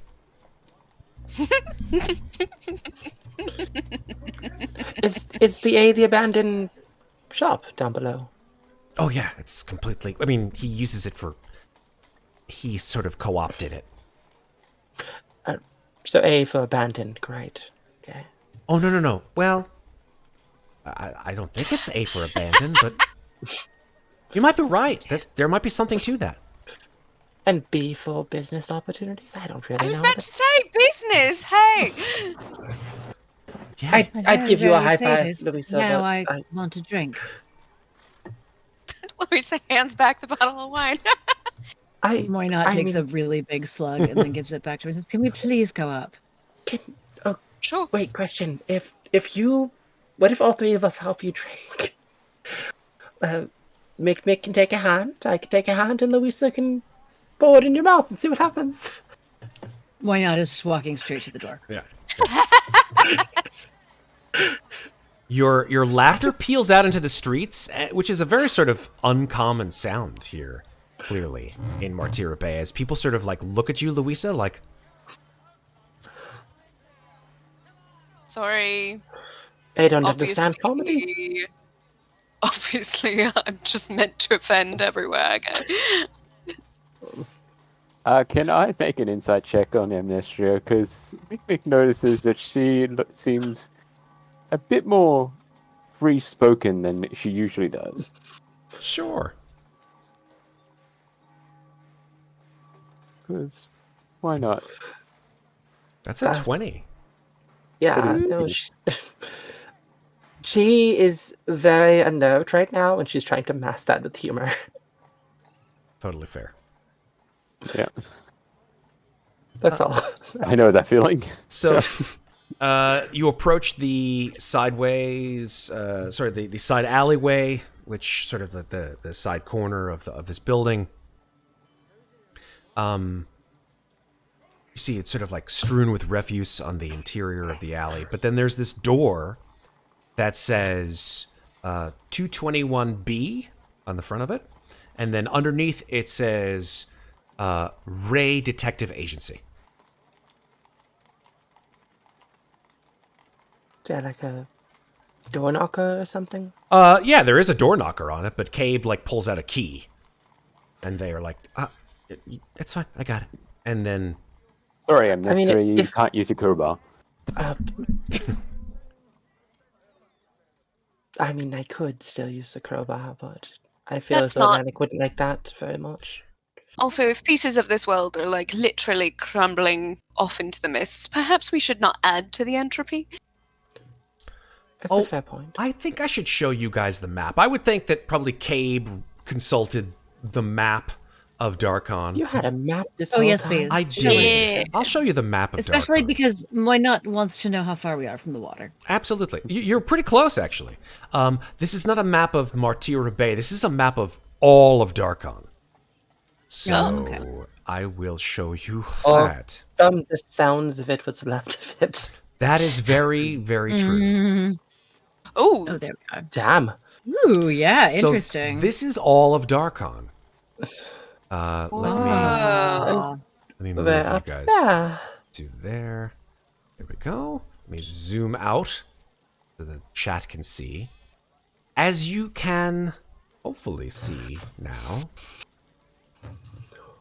Darkon yeah, that's wild. is a land that is essentially strewn with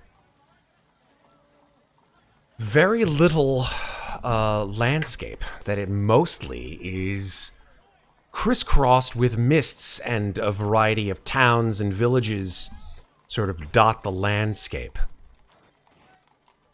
That whatever happened here, this country has been subsumed and is in the process of being consumed by the mists themselves. You are So in the places Martira where- Bay. You Thanks for guys the are up raid. here. Oh, there's a raid that just came in. Hey, Raiders, what's up? Oh my goodness. Hi. What's going on? Ages of Thanks for the Ainur. follow. That's amazing. I love that. What's up, guys? We're just playing a little Ravenloft. Don't mind us. But yeah, this is Darkon. And this is Martira Bay. You guys are up here in the sort of northwestern area Yes. of Darkon here. And as you can see, like, I think that Thanks for the Martira follow. Bay is essentially, very close to the shoreline. You can see, you can hear the sounds of the It's shore. the bay. Yeah, it is the bay, right? Yeah, and I didn't know if that meant it was like a port town. Can we not see water from the Atlantic second floor? I think so. Like apartment? once you get up to the actual detective agency, if you looked out the window and you were able to sort of peer through the mists, you would see the bay, you would see ships, you would see the port, you would see a variety of activities going to and fro within the city itself. When we get upstairs, Muadnhait will immediately go to the window and then open it and breathe deeply and stay by it. Okay. Yeah, you walk up a stairwell that goes up to the second floor. Cabe and Shaylith leading the way. You hear, although I don't have the sound effect, I just sort of thought about it in my mind. You probably would hear the strains of violin. Of course we do. Of course you do. And the wonderful smells of something being cooked somewhere or baked somewhere in this apartment. Is Arthur here? You haven't heard either Arthur or Alanic as of yet. Do they go anywhere without each other? Totally. You do notice that next to the stairs, there is a sort of a very strange contraption, actually. It looks, to your eyes, Mikmick, probably more aligned to your sensibilities. You see looks to be a sort of gear-operated elevator that allows for ascent and descent to and from the first and second floor. I totally thought it was going to be like a stair chair from Gremlins. Oh, if only, right? Yeah, unfortunately, with Alanic's condition, I don't think he'd be able to get out of his chair at all, actually. Question about the map. Yeah. Are people able to travel between these sections that are separated by mist, or is it essentially like they are islands unto themselves now? Great question. You can certainly ask if you'd like. You can ask the foremost authorities on them. Sure. But nevertheless, you Cabe asks the one who's in the rear to shut the door quickly behind you, which you do, which shuts out the sound of the outside world of Until I open the window. Martyra Bay. Until, of course, you open the window up, which I'll say allows for perhaps a little bit of the outside area. But the interior of Alanic Ray's office, you hear the sort of ticking of some kind of a device, which you remember he had something similar to that in his chateau, actually, this sort of strange timepiece that was about 5.5, 6 feet tall. It had this sort of strange pendulum that clicked back and forth and seems to keep time like that of a sundial or an hourglass. But yeah, you watch as Cabe sort of goes to a relatively heavy oaken door and sort of knocks. And you hear Alanic's voice peer out. Yes? Lanic, it's me, Cabe. I've got them. Oh, wonderful. Do come in. And Cabe turns the doorknob and the door creaks open. You see a finely furnished office. There is, sitting in one of the sort of overstuffed chairs, you see Radaga. She has this sort of very smart pair of glasses on her face. Let's see if I can move you guys to that screen. There we go.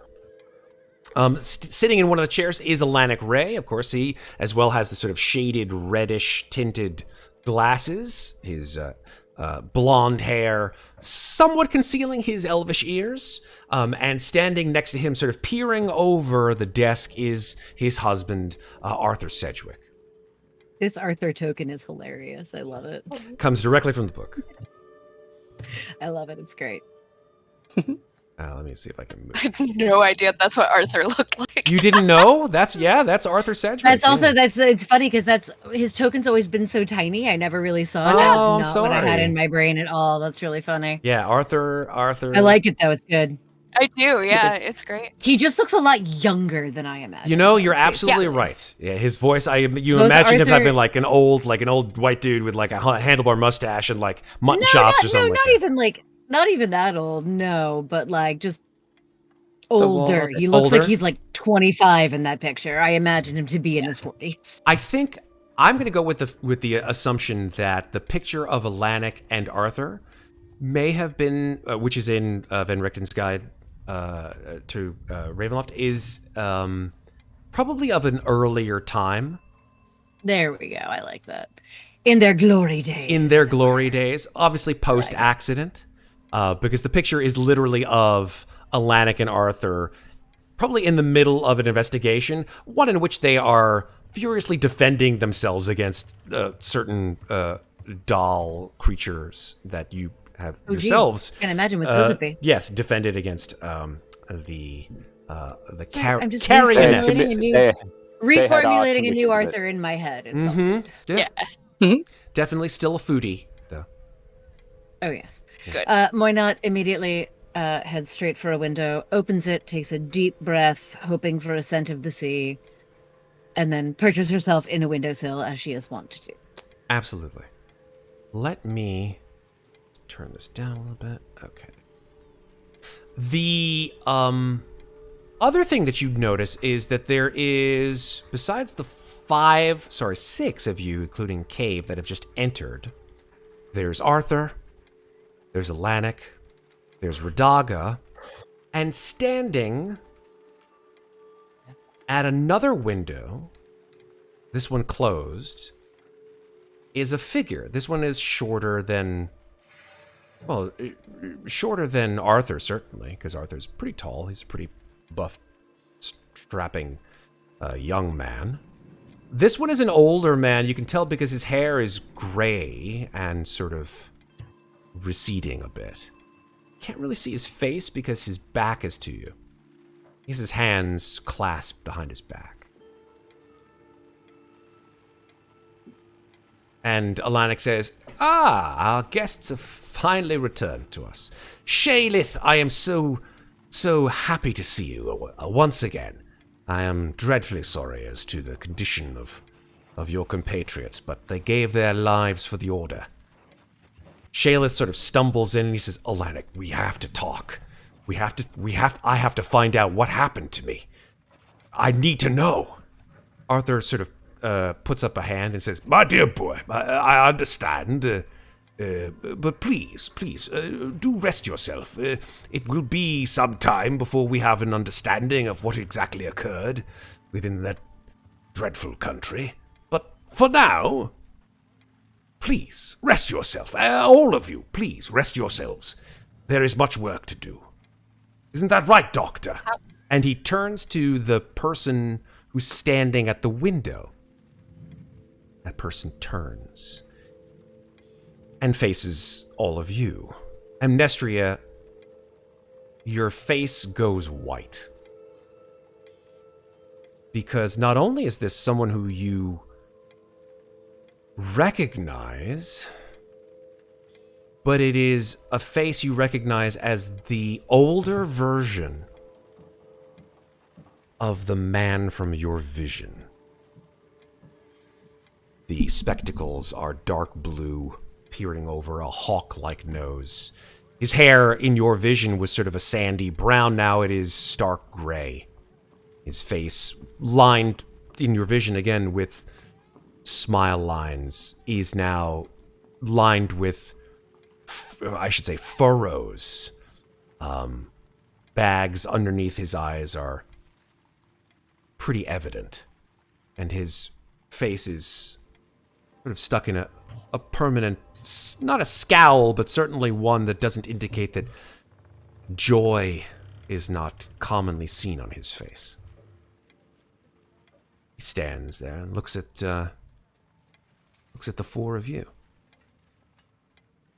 Says, it's a pleasure to make your acquaintance. And then his eyes fasten on you, Amnestria. And he says, "Ah, I wondered where you had gotten to."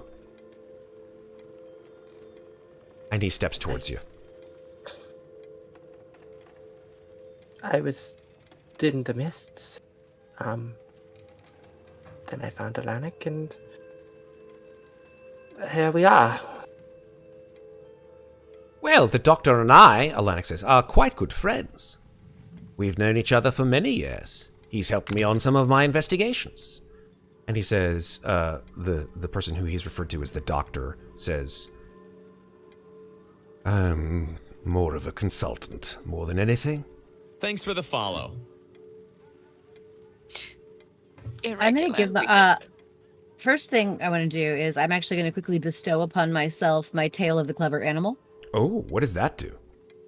For the next 10 minutes, whenever the target, myself, makes an intelligence, wisdom, or charisma check, the target can roll an extra die. Basically, I can add a bardic inspiration to any wisdom, charisma, or intelligence check Nice. for the next 10 minutes. And then I want to insight check Amnestria to see how she feels about this guy. Do it. Let's bring it on. Plus... So 13. Amnestria, I'm going to go ahead and ask you to just give me sort of a surface level emotion, please. Well, surprise would be a good emotion. But this person seems familiar to her. She's not surprised as in a, oh my god, sort of way, but more of a pleasant surprise, so to speak. Cool. That's beautiful. Thank you. Right. I'm sorry. You seem to have the better of some of us. You are? The doctor bows and says, "It is a pleasure to make all of your acquaintances. My name is Dr. Rudolf von Richten. And you are?" Louisa Wild. Recently of Dementia. A pleasure to make your acquaintance. He turns his eyes and fastens them on Mikmick. As soon as Mikmick hears the word doctor, his eyes narrow on the doctor, and he folds his arms, and he just ponders for a moment, and then here's Mikmick. Nods his head. Turns to Muadnhait. You may call me Muadnhait. Nods his head. There is a palpable silence as there's just no one saying anything. Like Cabe's eyes just sort of flit back and forth, trying desperately to understand what the fuck is going on here between Amnestria and the doctor. The doctor's just staring holes in you, Amnestria, waiting for you to perhaps say anything.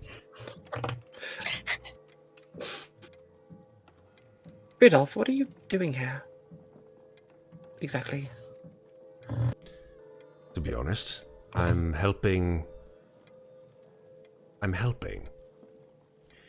with this particular part of Alanik's plot to save the world yet again. Alanik says, "Now, by all means, dear man, I'm in no mood to have you scoff at my investigations. After all, we've done some quite good work here." Dr. Van Richten looks over at him and says, Yes. Good work.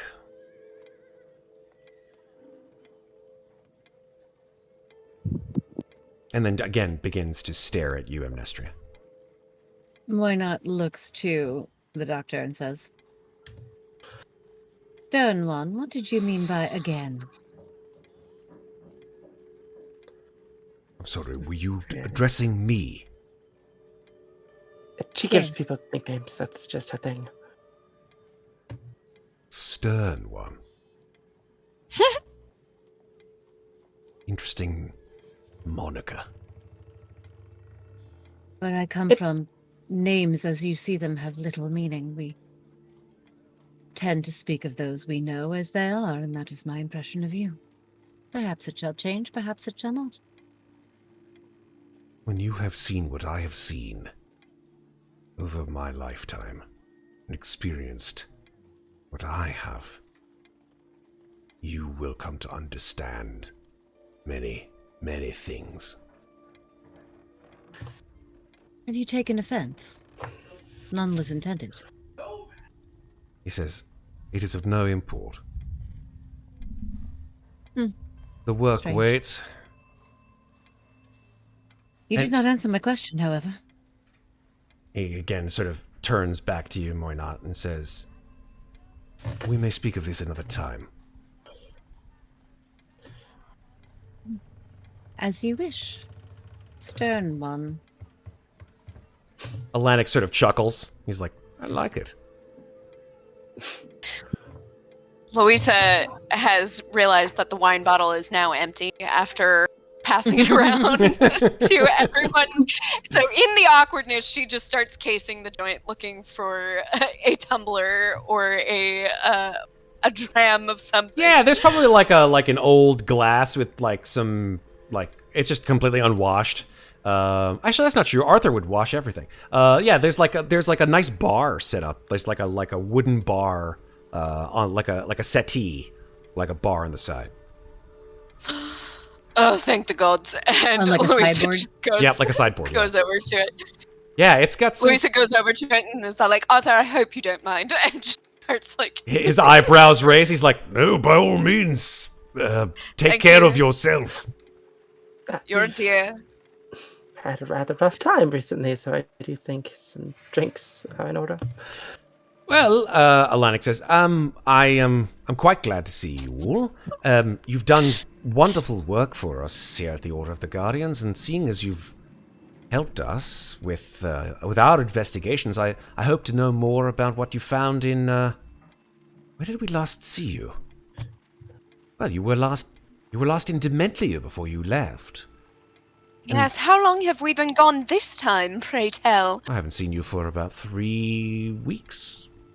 Oh, thank God, it was only weeks this time. All right. Well, I was intending to find out more about what it is that you have discovered, and how you were able to rescue our friend Shayleaf. Well, it's quite a long story, actually. But to summarize, after we helped Mikmick with his endeavor, we Oh, that's came to right! Barovia. You decided to go to Lamordia. Isn't that right? Yes, it was quite dreadful. And cold, never again. I did warn you. Disease. Worse. That place is not for the faint of heart. Yes, even I found the cold unpleasant, which is unusual for me. Well, the cold never bothered me, anyway, but whatever. You know, we met a person who said that in Lamordia. He was dead within an hour. What happens to Disney characters when they arrive in Ravenloft? God, we did name him Olaf. Didn't we? Yes, We did. did. We You did. did. This is what happened. You fucking killed Olaf in Lamordia, so... And if you folks want to watch that, check out our YouTube video. Yes, that's right. Olaf dies. We didn't Horribly. get episode. Maintain my Yep. character over here, and I'm failing. It's fine. miserably It's fine. because of all This is our lives here, folks. It's I character. know. I love you There all it goes. dearly. There it goes. Great. Sorry. Back we go. Oh, yes. Where was I? Oh, we went to Barovia. I spent a night in a very nice town. People there didn't seem to appreciate our presence very long, so we left after we got information, and then we were attacked by vampires, which was quite dreadful. Par for the course for Barovia. Oh, Well, that's I have only to say. because somebody desperately wanted to go shopping. I didn't want to go shopping. I thought potions would be a good idea. Arthur says, I'm sorry, I missed something. You were attacked by vampires while you were shopping. Yes, Mikmick had Ambushed his... by vampires while visiting a trader's camp. Yes. Atlantic starts to write. He's Mi- like, shopping vampires. They're Um, friends. but We did What's the name encounter of that a rather stupid town? we did encounter a rather interesting gentleman. I believe I owe him a dinner. wait. Atlantic says, Riddle. do tell. What was his name? I believe it Famous. was. Oh, they called him the devil in town. It It was was. Strahd. It was Strahd. As soon as you Yes, say that's that, it. as soon as you say that, Amnestria, Van Richten, or Von Richten, depending on who you ask, says, I beg your pardon. Yes. yes. Count Is Strahd he- von Zorovich. Yes, he actually saved our lives, believe it or not. His quite eyes the gentleman. flit to you, Amnestria, and he takes a step towards you. And you see that in his right hand, he holds that same wolf's head cane that you remember from the vision. And he says, May I you may insight check, because I heard you saying it. I want to insight check him about how he feels about Strahd. Hell- And this hell is going yeah. to be plus. Hold on. Oh, damn. So that's a 21 or 22 in 22? Pure hatred. Unadulterated total. hatred like you've never seen anyone react to anyone. Ever. I'm gonna enjoy this. Okay, cool. Yeah, you damn straight. Steps towards you, Amnestria, hand, white-knuckled on his cane. He says, please do tell me that you did not accept the bargain of that creature. I mean, I did not accept a bargain from him. He saved our lives, though, from the vampires. Gave us a nice ride in a carriage, and that's when we found our troubled friend over here. Moynat is going to kind of fold herself gracefully out, or unfold herself gracefully from her perch in the window and walk towards the doctor and say, oh yes, he was in fact quite a gentleman. He saved our lives. He offered us a ride and refreshment. He asked only that in exchange for that journey, that one or more of us would join him for a meal at some point in his home. I accepted. I always accept offers from gentlemen. Wait, do you... Louis- Sorry, go ahead. I was just going to say, Louisa, halfway through the dirtiest martini you have ever seen, ever, basically said, wait a minute. Is he the one that Strahd said he could smell on you? Van Is that Richten, this- he sort of stiffens up a bit. He's like, I beg your pardon. He I'd had something to forgotten say about about all of us. You know, it's like he could smell some person on Amnestria. I'm a part of. You know, it's Van Richten's gonna hear in his ear. I can smell it too. And Richten's face sort of screws up a bit, like, what the fuck was that? But he sort of brushes it away mentally. And he says to you, Amnestria, I do not believe that you would be so unwise as to make a deal with a creature such as that, no matter who you consort with. We did not really have much of a choice in the matter. There is always a choice. that's what I said. But so be it. And he backs away. What's done is done, I suppose. Alanik Quick says... question about the past. Yeah, sure, go for it. Moynat agreed to dine with him.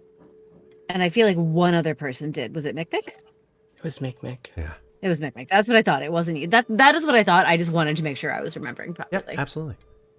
Thank you. Sure. Alanik sort of senses the the break in the conversation quickly and sort of jumps in and says, "Well, that said, interesting story. Glad that you were able to find Shayleith, at least in one piece. We do have to figure out what it is that this is all about. In the meantime, whilst you have all been away, Radaga," and he points to this overstuffed chair where Radaga's been sitting with Handrick sitting in her lap, who sort of like Yay, Hendrik! sort of crawls up Radaga's arm, sits on her shoulder, and gives you a little wave.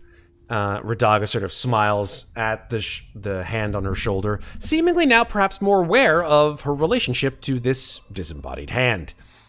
And she turns to the four of you and sort of nods, and Alana continues and says, "We've had some additional information from a mesmerism session, hypnosis, I believe is the term I used before, with Radaga, that we were able to garner another piece of the puzzle.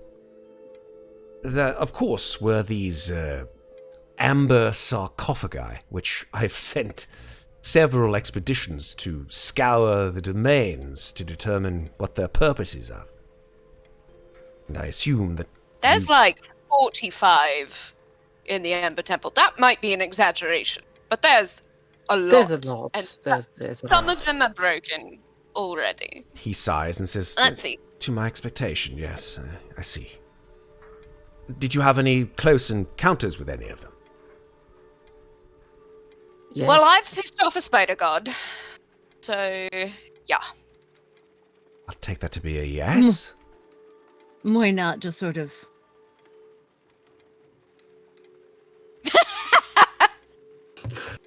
Oh, interesting. There's a new in case you're not sure.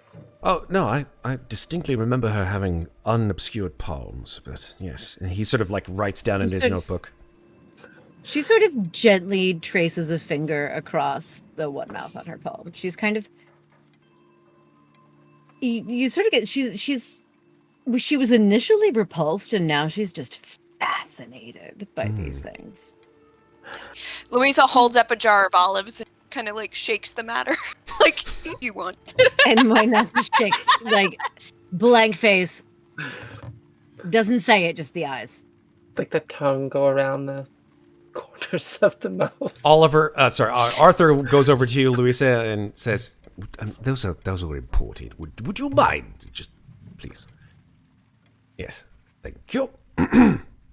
Do continue, Alanik. Yes, well, it seems that these amber sarcophagi and the entities inside them, they've granted you their benefit. But of course, with every benefit comes a cost. And once again, Moina just holds up her hand.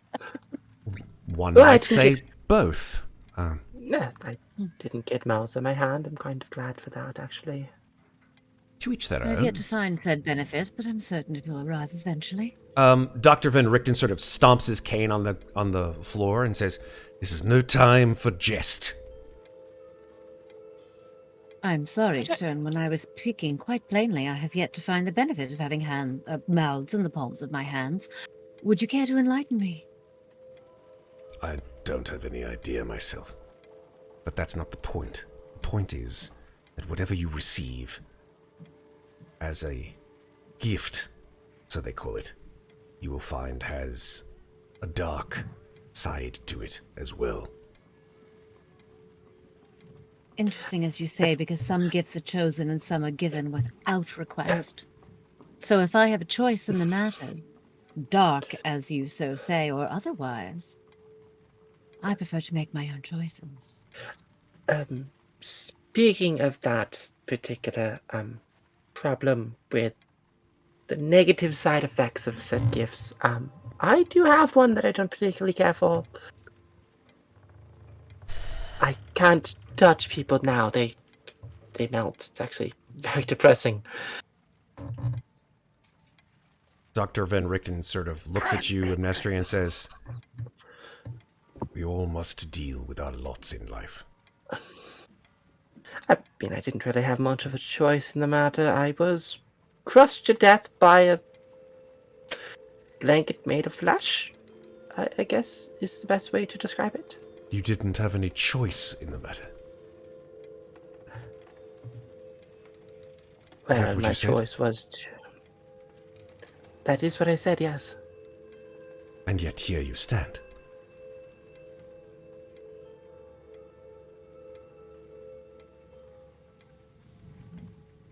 That is a fair point. Anyway, what exactly is our next goal? Alanik says, yes, to that. Coming from the mesmerism of our friend Radaga, we've been able to garner that not only is there a connection to these amber sarcophagi, but we've been able to extract a memory that Radaga had whilst she was under the influence of, well, of the power that seems to have left her without a memory, as seemingly it has done for our friend Shalith. This memory is of a word, perhaps an object or a term. We're not quite sure what it is, to be honest. But we've been doing some research, of course, with our other teams. You perhaps have not met the leader of our research team. He has been dispatched to the land of Mordant. His name is Hafiz Nan Loran. He is there currently, doing research on what we believe is the connective tissue, the item, the term that I've extracted from Radaga's memory. It is something called the apparatus. What that is, we do not know. Can I roll a check to see if I know anything about this? Yes, the DC is going to be very high. I'm just going to warn you. That's perfect. That's I'm perfectly fine. Moynat is curious and wants to, like, there's zero fucking chance she knows, but just for funsies. Sure. What would I be rolling? I would say Exactly. roll a What is it? history check. Can do. May I also? This is ink, and- so I do get to add a D8 I to this. Hold on. Don't know if my dice Nice. are... How the fuck? That's double I rolled a 20. nat 20s in a row. Amazing. That's Nice. the time. Mikmick is not in the room, so totally fine, Mikmick. So May I also yeah, go roll? for it. And I also have the researcher background Cool. for my sage background. Yeah, absolutely. Nice. I'll give you advantage on that then, Louisa. Okay, great. Ah. 12. 12. Okay. So 22 for Amnestria. How much? 20 for Moynat. Yes. And 7 for Louisa. 12. 12. 12, sorry, 12, not 7, 12. Yep. Beg your pardon. Technically 11, because I still have a... Oh, that's right, the stress points. Forgot about that. Oh, right. Also stress So it's a points. So technically 21 then for me. 21 Yeah, 21. And a is fine. 19 for me. 19. Sorry, I added instead. and 11. Yeah, stressed as you are, I think Amnestria does have probably the greatest idea of what this object is. Although, to be honest, Amnestria, it's very hazy. Your idea / memory of this thing called the apparatus. You had heard when you were just a little girl about this thing, actually, that it was some object of great power, that it was some kind of experimental item, artifact, object. No one really knows what it is or how big it is or what it does, except for the fact that it seems to have fallen into the hands of Lord Willem Godefroy. That he used it for some reason or some purpose. When he did it, what he used it for, if it's still with him, you don't know. All right. Upon hearing the mention of the artifact, and upon her having the brief glimpses of her own memories, she's just going to say quietly, Godfrey. I beg your pardon? Is that a fish or? I believe she's referring to Lord Willem Godefroy, current Lord of Mordant. I have heard of the word before the apparatus, and it's. I don't really remember. Sorry, it's not Willem, it's my... Wilfred. Not Will. Wilfred. Yeah, I want to be clear. Yeah. Sorry.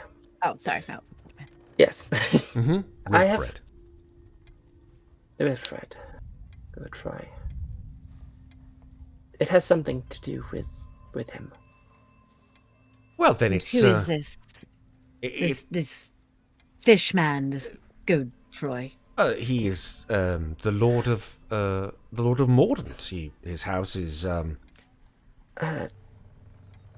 Lord is a rather strong word, don't you think? No, I would say Lord. His title is Lord.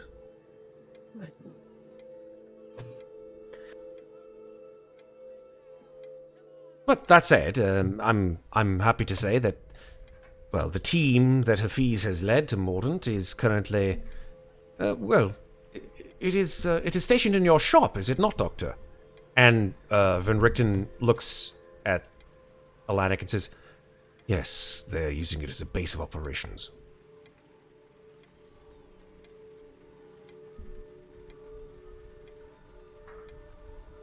Oh dear, you've sent out another team. They haven't disappeared, have they?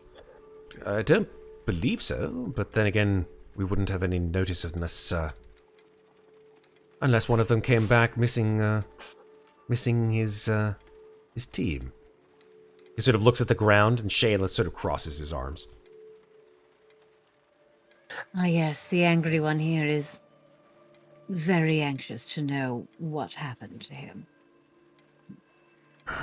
He sighs. Alanik says, "Of course, in time, Shellith, we will have a look. See." But When we're done with this conversation of exactly where we're going and what we're doing, I really do have some questions I need to ask myself. ask yourself. Yes. Wait, I'm sorry. You wish to ask your questions to me or to yourself? I mean, I do plenty of talking to myself all the time, but to you specifically, and Well, ask away. ask I'm here. I'm more than willing to answer anything I can. Can I roll an insight check to see if Amnestria wants us here? Sure. 12? Hold on, plus 1d8. 16? 16. -1. Oh, sorry, 15. You're It's correct. still, yeah, I think it's still probably relatively successful. Amnestria, do you feel that you may need for some her, privacy? to let me know. no, actually, I don't. There you go. Yeah, well then never mind. Moynat was going to be nice for once, but I guess not.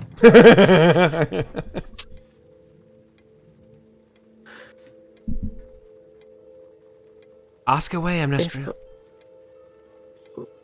Well, if we're going to Mordant, I saw some things in the mist. From my past, perhaps? I'm not really sure. Can the mist do that? The mists are a mystery. So you Arthur have no groans. idea. He's like, that was quite awful, Alanik. Thank you. Yes. Dr. Van Richten, Moynat who has like nods in thanks to Arthur. completely like not in the mood to you guys call yourselves the FOFAs. He is not in the FOFA mood. He says, No, Shocking. Van Richten says, there are many things that are very real in the mists. Do take care what you see. And if you believe that they are real, know that they can do you as much harm as you think that they will. Moynat will turn to him and actually, in a non-mocking tone, say, "So you're saying that nothing the myths show us is true?" I say that the mists know what you are frightened of. They know what you long for. And there have been those that disappear into them and are never heard from again. Only to be seen What? years later still wandering, searching for what it is that they are longing for their entire lives and never finding it. Well, the myths have never shown me what I long for. And as for what I fear, perhaps in some small scale. But, and she glances kind of pointedly at Amnestria and says, "Can the mist show you the future?" And then she actually looks to Cabe and just like as she asks the question, she like blank faces on Van Richten and turns directly to Cabe and says, "Can the mist show you the future?" You could also look at Radaga, because she's also Pisani. She is, but she knows, Moynat knows Cabe better. Cabe says, I mean, my grandmother used to say that that's where she would look often when her Taroka deck was confusing, when she would splay out her Taroka deck to determine readings for people. And then it was as if the mists would show her what the meanings of the cards were. So if that's what you mean by can the mists show you the future, then I guess so, in a way. So, Thank you, small one. And she So gives if him a the- genuine smile. sorry, if the mist showed Moynat, me attacking her? Is that what you said? Well, it wasn't so much. Well, fine, if this is all going to be out in the open. I'm not entirely certain that it was you, but it looked like you. As you remember, you and I were holding hands when we entered the mists, and then you froze. And you would not move. I tried shaking you. I tried speaking to you. And when I tried to hit you, you grabbed my wrist. And you began crushing my hand. So I spoke to you in your mind and said, "Are you in there?" Because your face looked, I suppose, distraught.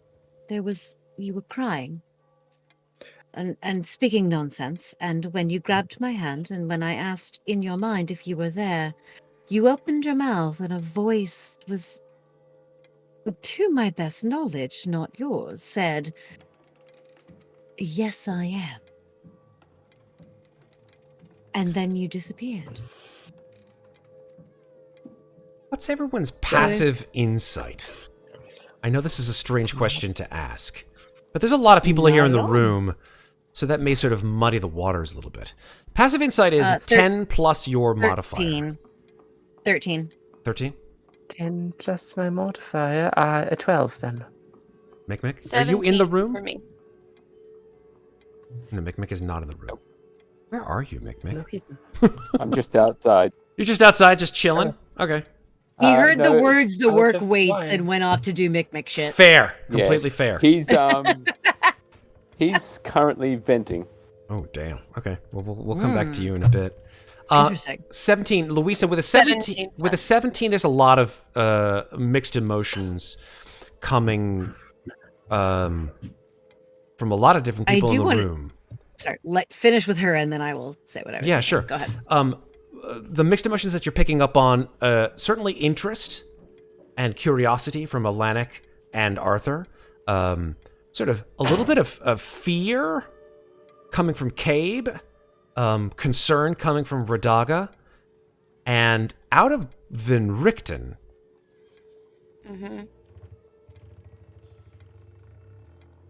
true, unadulterated terror that he is stifling. I was going to say the two people that Moynat was focusing on as she told this story were Amnestria and Van Richten. Those were the two people, because she doesn't fucking trust Van Richten and feels like he knows way more than he's telling anyone, and Amnestria because the story is about her. That's fair. So I don't know if there's any check I need to make it to see if Moynat picks anything up from them, but those are the two people she was If you are looking directly at Van Richten and trying to get a bead on him, you can make an insight check. I will do that. Oof, bad, but let's see if the D8 helps it. 9. I'm going to make a contested deception check from Van Richten. It'll probably be, but that's totally acceptable. I'm happy with living in suspicion for story purposes. Living in suspicion. I love that. It's like my new book. Here we go. Oh, wow. Is deception decent? I assumed it was. Let me just make sure that he is on a whisper. I almost yes. Almost rolled that publicly. I almost rolled it huh? publicly. You know me. I don't meta, but no, absolutely. Okay, here we go. Yes, he passed. So unfortunately, your vision into his insight does not seem to do very well. Whatever. I still don't trust his ass. That's cool. That's cool. Atlantic says, do I get anything off? Like, Amnestria can tell me if I get anything off of a 9 from her, which is Amnestria seems confused as earlier. She, as she told you before, she did not remember this happening, and she told you what she remembers, which is drastically different than that. Alanix, when you say going back to Mordant, I think one of you said going to, like, if we intend to go to Mordant. One of you said. I think it might have been Amnestria. That was Amnestria. Yeah. I definitely did. Alanix says, I did not assign you to go to Mordant. Is your intention to go there? Do you have other work for us? At this point in time, I was considering promoting you, to be honest. Promoting us way. Field operatives, of course. Are we not already? Oh, no. Senior field operatives now. There's the promotion. Do we get like a lapel in our No. shirt or It comes something? with its certainly a distinct benefit. In the basement of my office, we have quite a plethora of useful items, if you wish to use them. Oh, you're not going to have me ask twice for that? Excellent. Arthur's already, upon hearing that you were to be rescued by Cabe, Arthur's already picked out one for each of you. Oh, indeed. Right. Arthur Don't sort of... get it. Arthur says, I think I know quite enough about what it is that you would enjoy. I will ask... Moynat just kind of raises an eyebrow and says, that. I say Moynat just raises an eyebrow and says, oh yes, strong one, I'm certain you do. Arthur's like, Arthur's like, I'm taken, but thank you for the interest. Atlantic sort of chuckles. Moynat says, oh, forgive me, I didn't mean it in that respect. I simply meant that I sensed that about you. Right. Well, that you seem the type.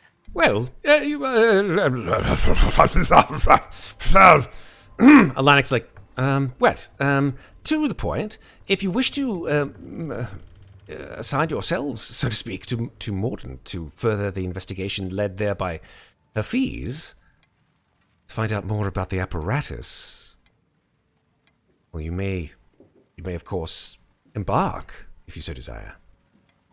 Cabe and Dr. Van Richten will of course accompany you. Do we have time for a nap? Of course, if you'd like. I haven't slept in what feels like 45 days. I don't know why I'm so obsessed with that number today. It's strange, I know. I understand. Yes, we have guest quarters on the ground floor, but yes, if you'd like to spend the day here and take inventory and get a well-earned rest, you may embark upon the morrow if you so desire. Sounds Does lovely. that suit you, changeable one? I say to Amnestria. Well, as you are aware, I have my own reasons for going back home. Sounds weird to say out loud. I don't know if what I saw in the mist was real, but now I want to try to find out, perhaps. Well, the tiny one had his own reasons for going to Lamordia. I see no harm in fulfilling both a personal and a professional obligation at the same time. As we told him, it's truly up to you. It's your life. If you want to be there, we shall go. If you do not, I'm sure Alanik has other work for us. Alanik sort of laces his fingers, is like, at the moment... She just shoots Alanik a death glare. Alanik stares at the table. Well, I guess we should probably take inventory and take a break, and then we can go. Excellent. Arthur, assemble your items for them so that they can acquaint themselves this afternoon if they so desire, and then take them with them upon their disembarkation from Darkon. Alanik says, "Yes, of course." At this Does point, your- Moinada's going to shoot a quick message at Cabe that says, "Small one, when you have a free moment, I would like to speak with you." Cabe sort of responds and says, "Sure, and of course." Alanik, does this office of yours have the same armory as your chateau?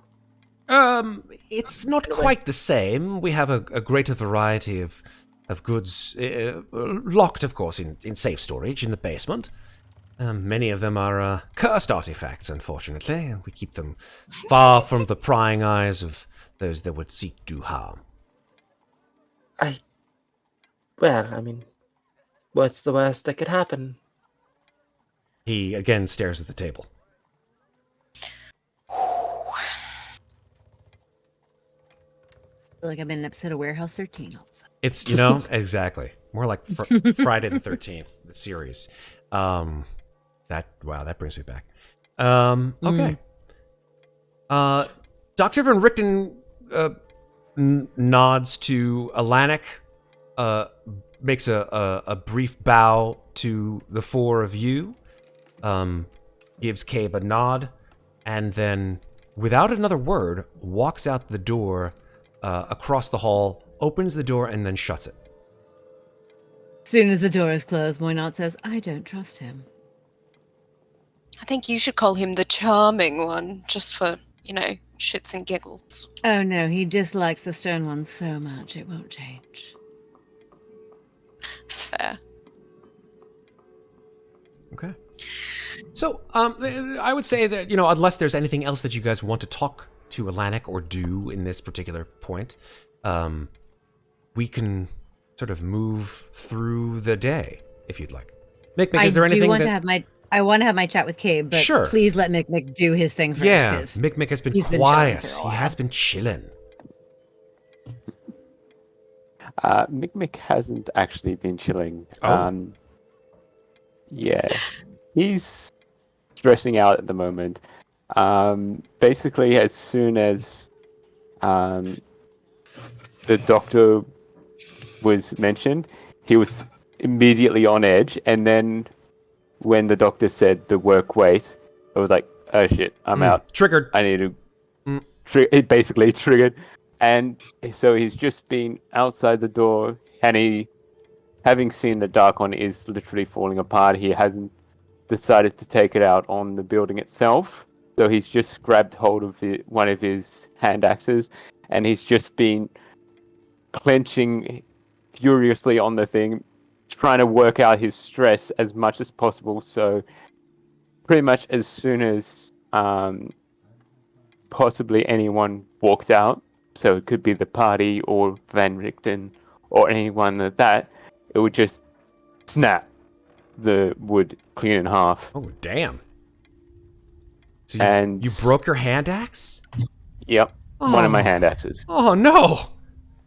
You've had that since the beginning of the campaign.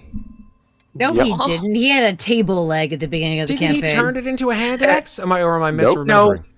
No, he he found got it. the hand axe. Son from of a the, bitch. Never shopkeep. mind. I thought that you made that thing out of a table leg.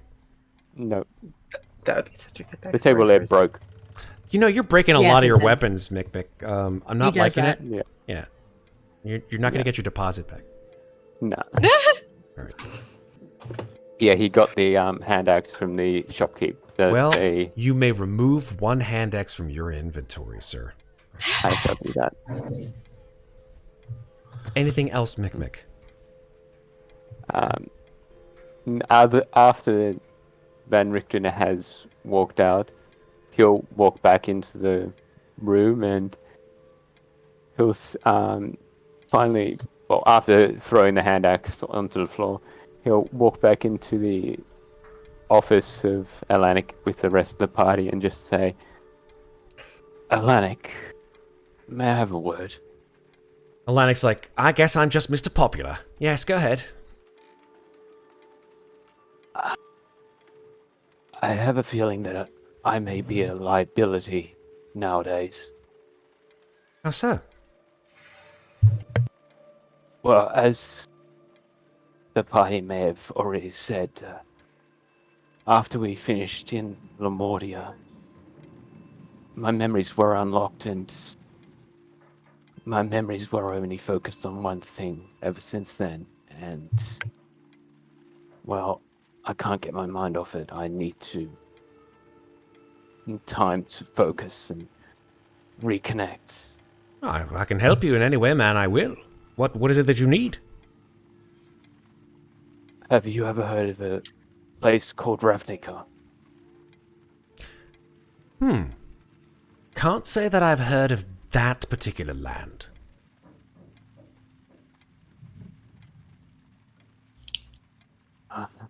Because that's where I'm originally from. Oh. I see. And I want to go back there. Reconnect with my family. I see. So you're asking if I can return you to your home, or if somehow Cabe can? Yes, if that's possible. I know that there are the mist talismans that Cabe sometimes uses. Yes. I do have something from Ravnica. No, I'm. You see Alanic's face, which is sort of, up until this point, has been sort of somewhat jovial, a little bit light. He sort of wheels himself over to you, Mikmick, and says, "My friend, may I call you that?" I suppose there's no harm. I understand you wish to return to your family.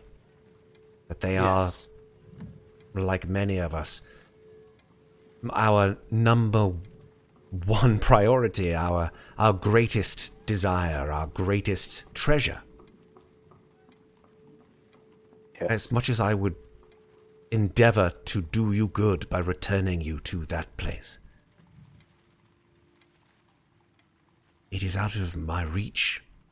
It is out of Cabe's reach.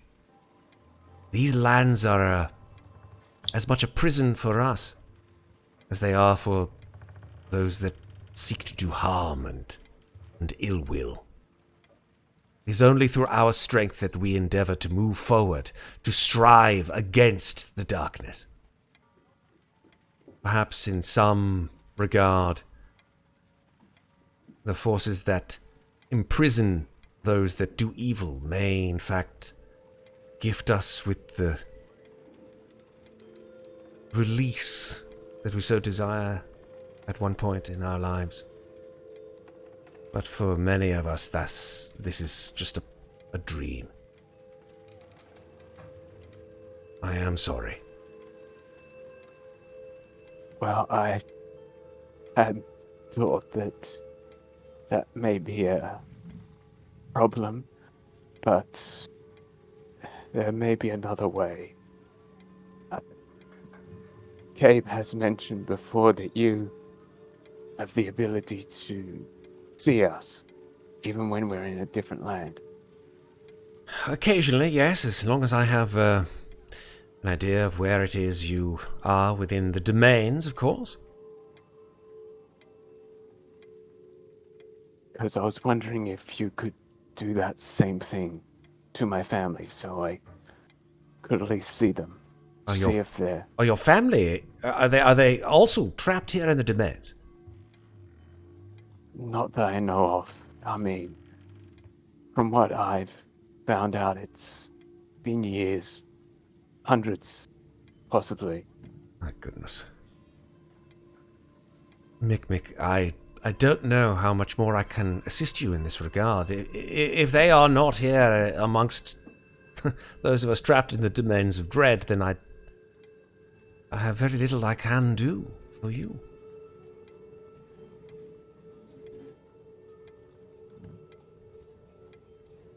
I will understand if you decide not to undertake my, or I should not even say my, your compatriot Amnestria's mission to Mordant, her home.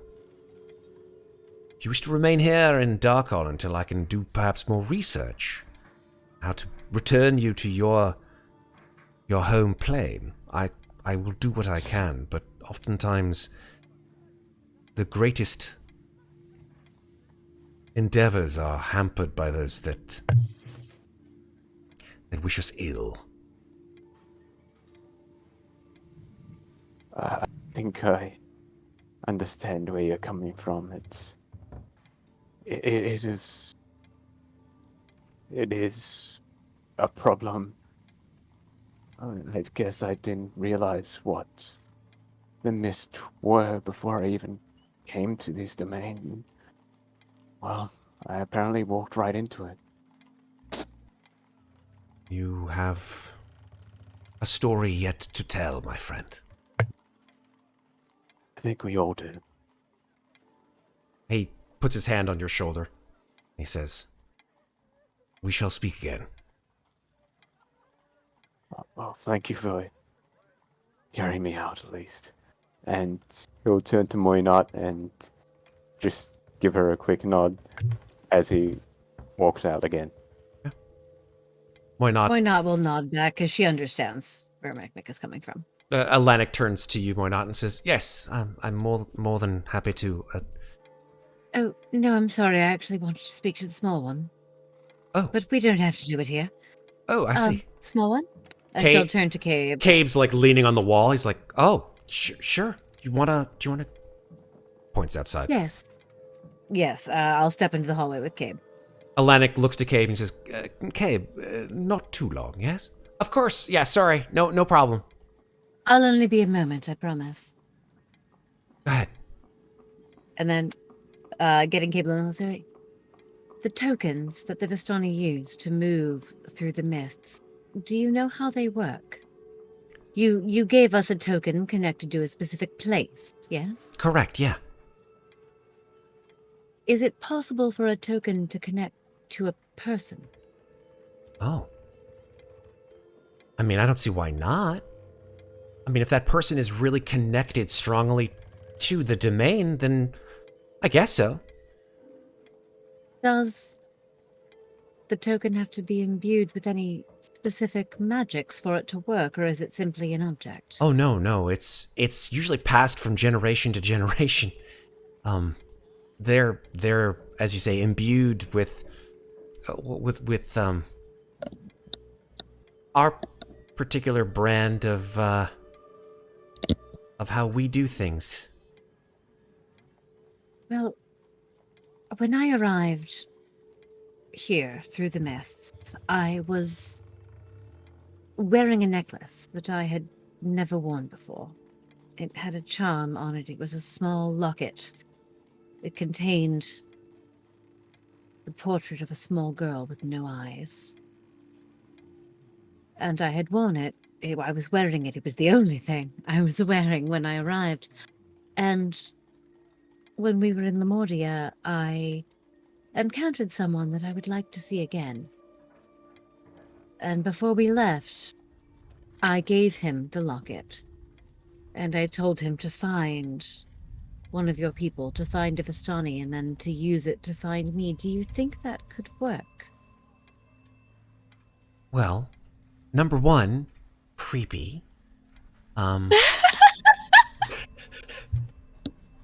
Upkeep. Number two, I mean, maybe? I don't know. It could, I mean, I'm not going to say no. It's a possibility. It depends. I mean, there are some very powerful Vistani. They can make things happen, if you know what I mean, but they do it for the right price, like many of the people that you meet here. Indeed. I have discovered the worth of coin here on land, as you say. Right. Well, Thank you. oh, that was it? Okay. Small one. No, that was it. I simply wanted to know if... I wanted to know if I had done something foolish, and it seems that there's a chance I have and a chance I haven't.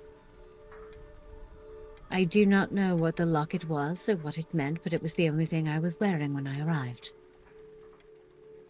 And so it was the only thing in this place that had any kind of connection to me, I suppose. Okay. Thank you. Sure. From I shall go see Arthur now. Yeah, from downstairs, you hear Arthur creak open a door, and he says, do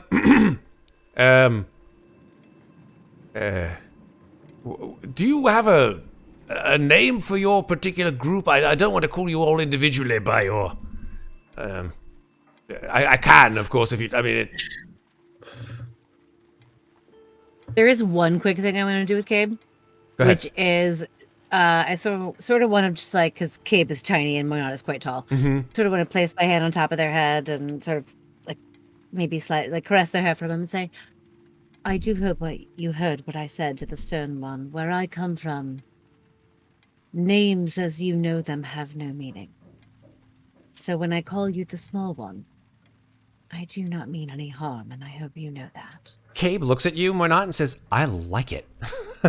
You kidding? It's awesome. Good. Thank you, small one. And she will head downstairs towards Arthur's voice. You just hear just behind you, like as you're walking down the stairs, Cabe says, and this is where we're going to take our break, Cabe says, you got it, tall one. And that's where we're going to take our break. We've taken a break a little bit late, but it's cool. Oh my god, it's so good. All right. Super. We'll come back in 5 minutes.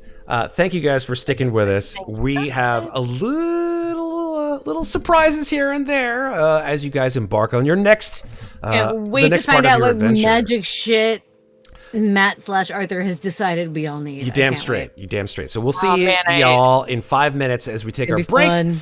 Don't go anywhere. More Ravenloft. All right, we're back. Hey, everybody. How's it going? All right. So, Arthur calls to the four of you and ushers you downstairs into a rather sort of old and sort of musty-smelling basement. You see there are just stacks and stacks of papers, large vats or jars with strange items inside of them, mostly looking like either parts of creatures or organs of creatures or potentially discarded remnants of creatures. it doesn't really matter because you're not there for them. You're there for the good shit that Arthur is supposed to give to you, seeing as you guys are on the level, and I want to be able to work your magic, so to speak, for the Order of the Guardians. Promotion. That comes as part of it, right? You get this is no badges affixed to your Job your perks, lapels. baby. I'll take it. These are our benefits. These are your benefits. You guys get a Here's a magic key. item apiece. Now, Nice. out of game, these are not game-shattering items that will absolutely wreck the fun for any of us, or make you feel overpowered to the maximum. That's not the point. The point is to have you guys take on additional power, and with that power, a greater amount of responsibility. Responsibility to whom is the question? That is exactly right. To whom would you pay that responsibility? But yes, Arthur has. Sure. He's dead. Sorry. You have no responsibility anymore. Gauntlets of web swinging? Gauntlets of web swinging. You got it. You got it, Red. That's the one. I picked a terrible time to piss off the spiders. Ring of invulnerability to everything. Yes. Wait, what? No, okay. Ring of I win Dungeons and Dragons. Ring of Thanos. I can do whatever the fuck I want, and you Pretty can't much. stop me. Okay. Exactly. Ring of main character syndrome. Plot armor. I just want plot armor. Ring of plot armor. Oh, just plot armor. Yeah, plot armor plus 2. I mean, Exactly. I Plot think armor. I was like, this would wait, be a that- hat actually. Yeah, Yes, it'd be a imagine hat. not. Be a hat. That's a ridiculous homebrew item that comes with a crazy curse, and I love it. Okay. The Ring of Plot Armor, but there's like a secret list of things that if you do them, the DM gets to kill you really easily. Ooh, I like that. I might actually use that. Shit, I shouldn't have opened my Be sure to dip yourself in the river Styx, but you have to leave one ankle out. You know.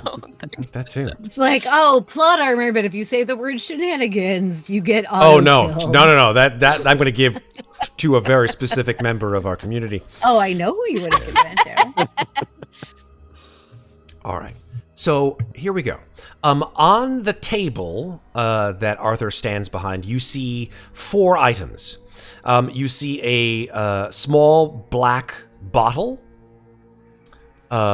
which has a label on it that you can't quite see yet.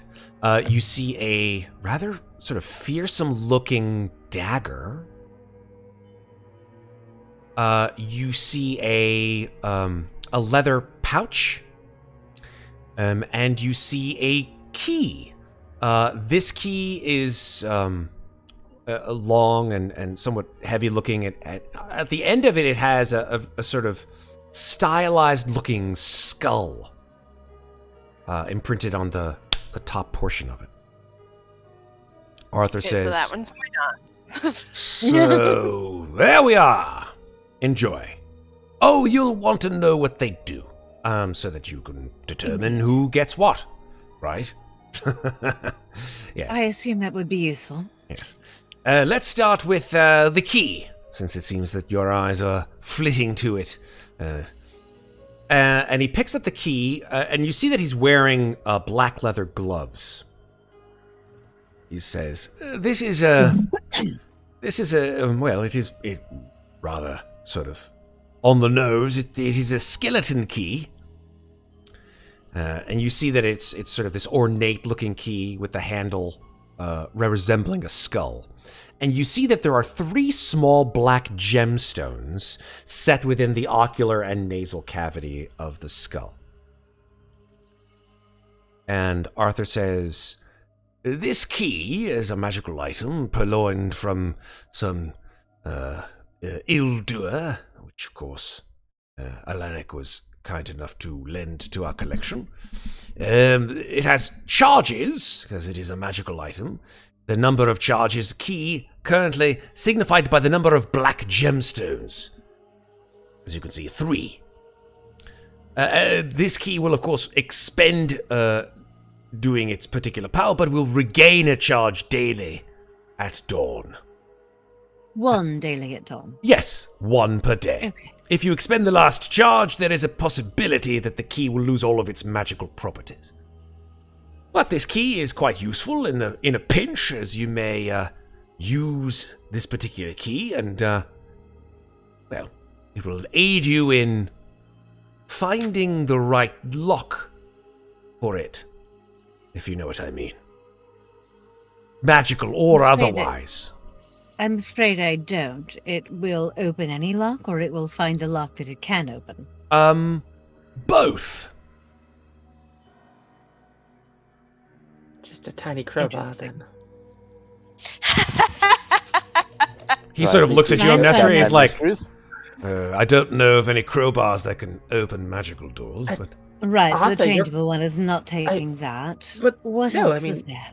Sorry, I still have your crowbar from before, and it has proven incredibly useful.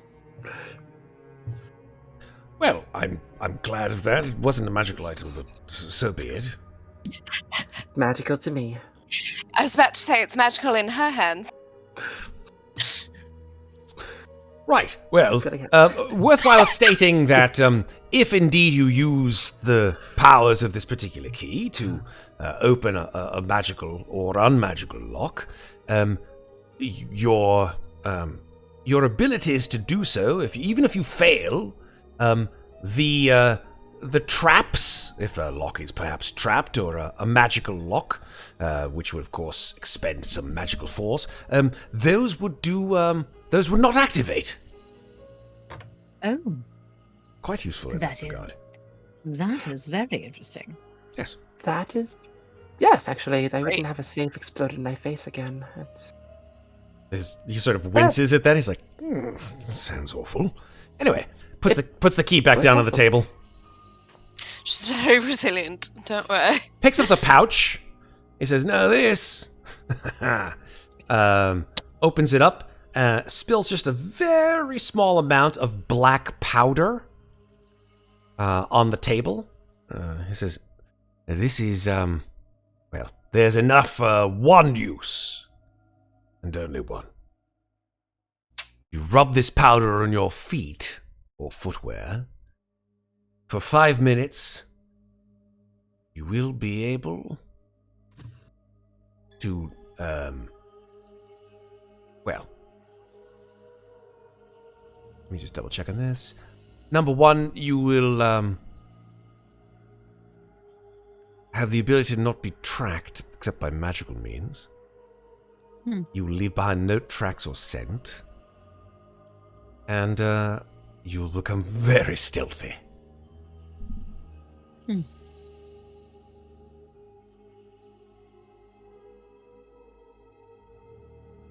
Interesting. Right? What else do we have? Yes, this, and he picks up the dagger. He says, "Now this, I must say, is a dangerous item, to be sure. It came from one of the, well, from one of the subjects that Alanik and I were tracking over the last year. Someone who went by the name of the Midnight Slasher. He was a ne'er-do-well of the highest order. We've coined a term for him. A serial killer. Not quite sure if it'll stick. One who kills over and over again in a serial fashion." Moynat just kind of looks at Moynat kind of looks at the sky as though interesting. I'm just wondering if Mikmick's going to be like, yeah, that term has stuck. From where he's from. I think it has marvelous staying power.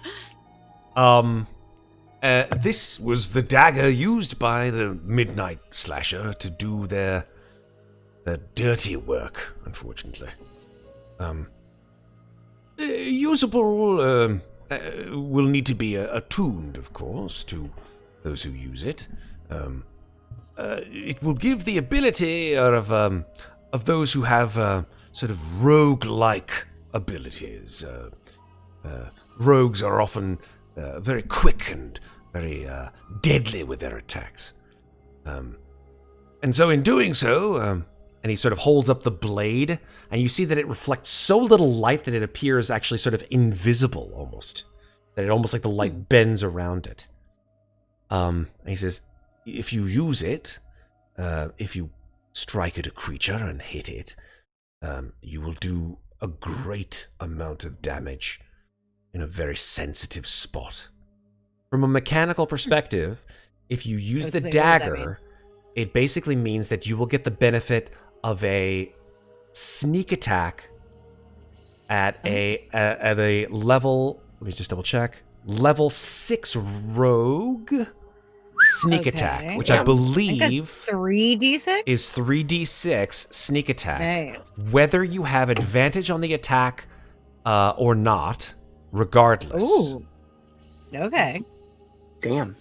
Mm-hmm. Okay. Only once per turn. So you can't use it as a reaction, as opposed to most rogues who can use, sneak attack, not just on their turn, but during the reaction too. Okay. But still, if you use it as a main attack, that's pretty bad. Pretty bad. Is this the only one that requires attunement so far? That is correct. Okay.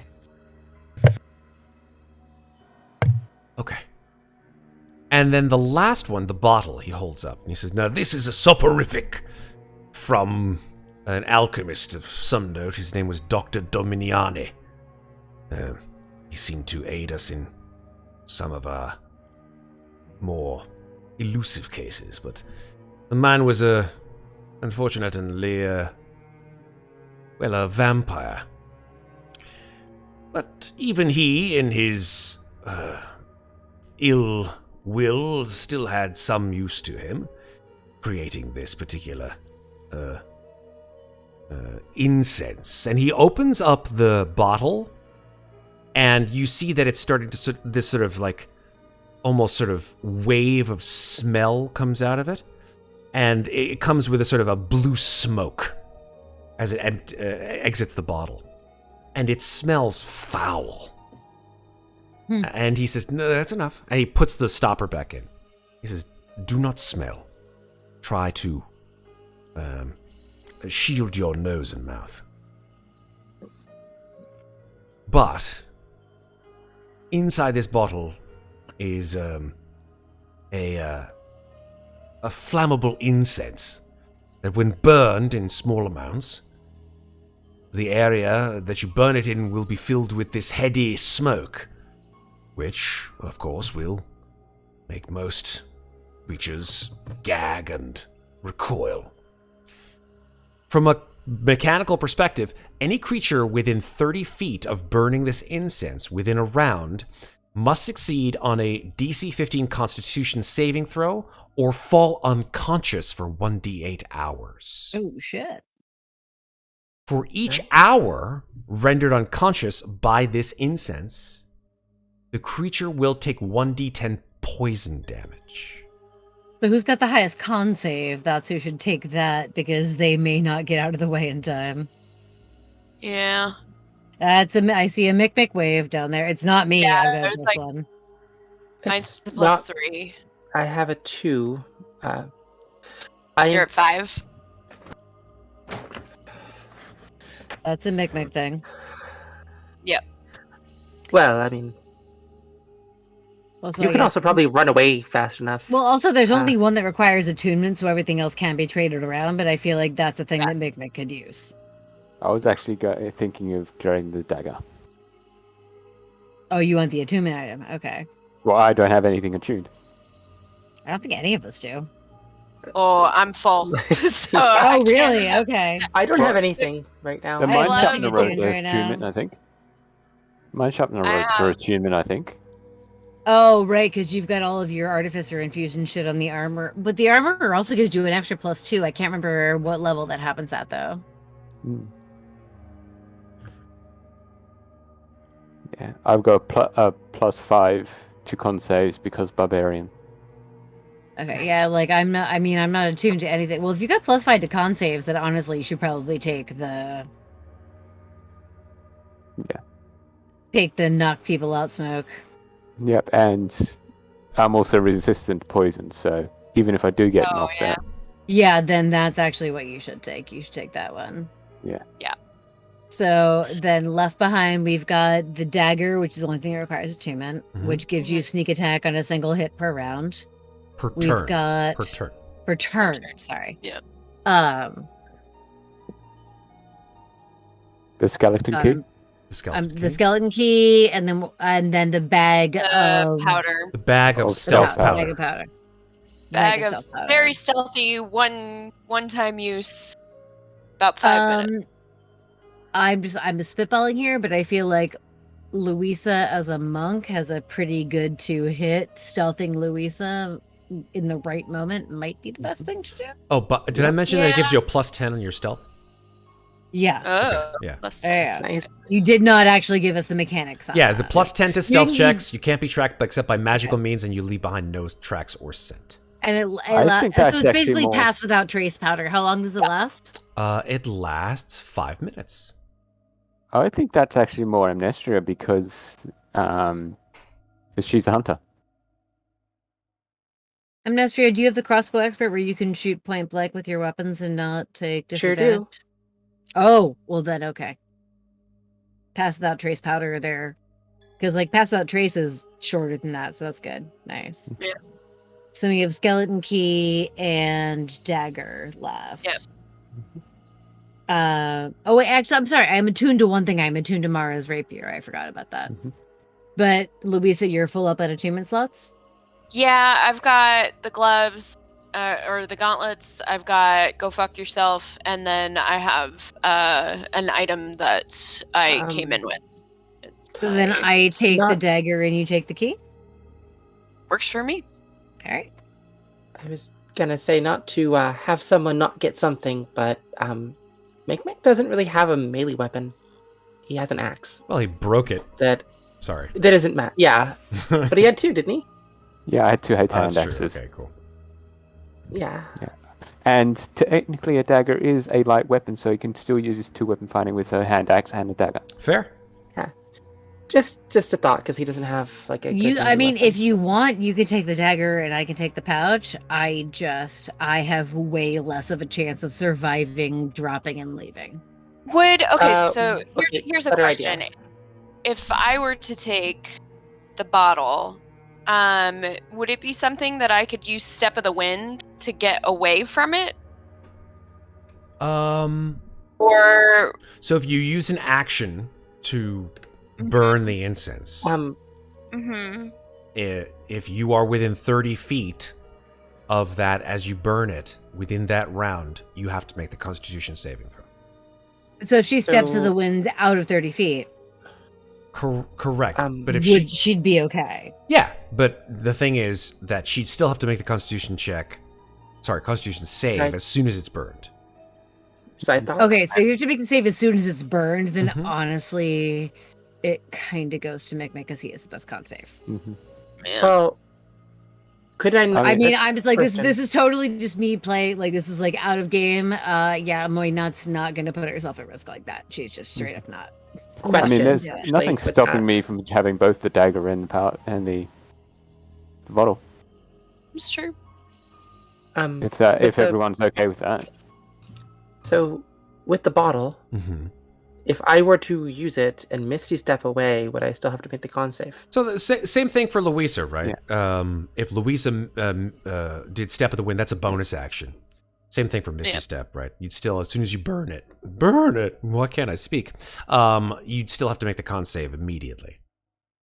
Hey, did I just see Megan has the actual bottle? She's got a black bottle that she took a sip from. She got the actual bottle there. Yeah. Oh, I just wasn't sure because step of the wind, you're still moving, right? Yeah. It doesn't really matter. I mean, honestly, okay, so out of character, Moynat is in no way attached to physical things. If you want to leave her with nothing, you can. And actually, Also, Louise is kind of stacked with magic stuff with Do you everything. want to So give Moynat the skeleton key then? That works. Okay. All right. Actually, I just thought of something. Both Mikmick and Amnestria both have the same feature that could stop them from going to sleep, because magical sleep. It's not sleep though. It's falling unconscious. Is it a conscious or just sleep? Because is that Matt said technically the same thing, or is it different? Yeah, the soporifics put you to sleep, so I will say that it is in fact a sleep effect. But then once you're asleep, you take poison damage for every hour that you're asleep. But neither then can be magically put to sleep. Is the point there. That's correct, and this is a magical effect, so that would mean that neither one of them would be affected by this. Yeah. Perfect. Then if that's the case, I can take it and can have the dagger and recovered, right? So, Wait, okay, yeah, so then hold on, we got 4. So Mikmick takes the dagger, you take the sleep bag. What did we originally give to you? Megan gets the stealth powder, and you get the skeleton key. I got the key. All right, cool. Works fine. That work? What's No, your wait, I stealth? thought we were giving the stealth. Oh no, sorry, it was the other powder. Okay, so so Megan gets the stealth powder. I get the bottle.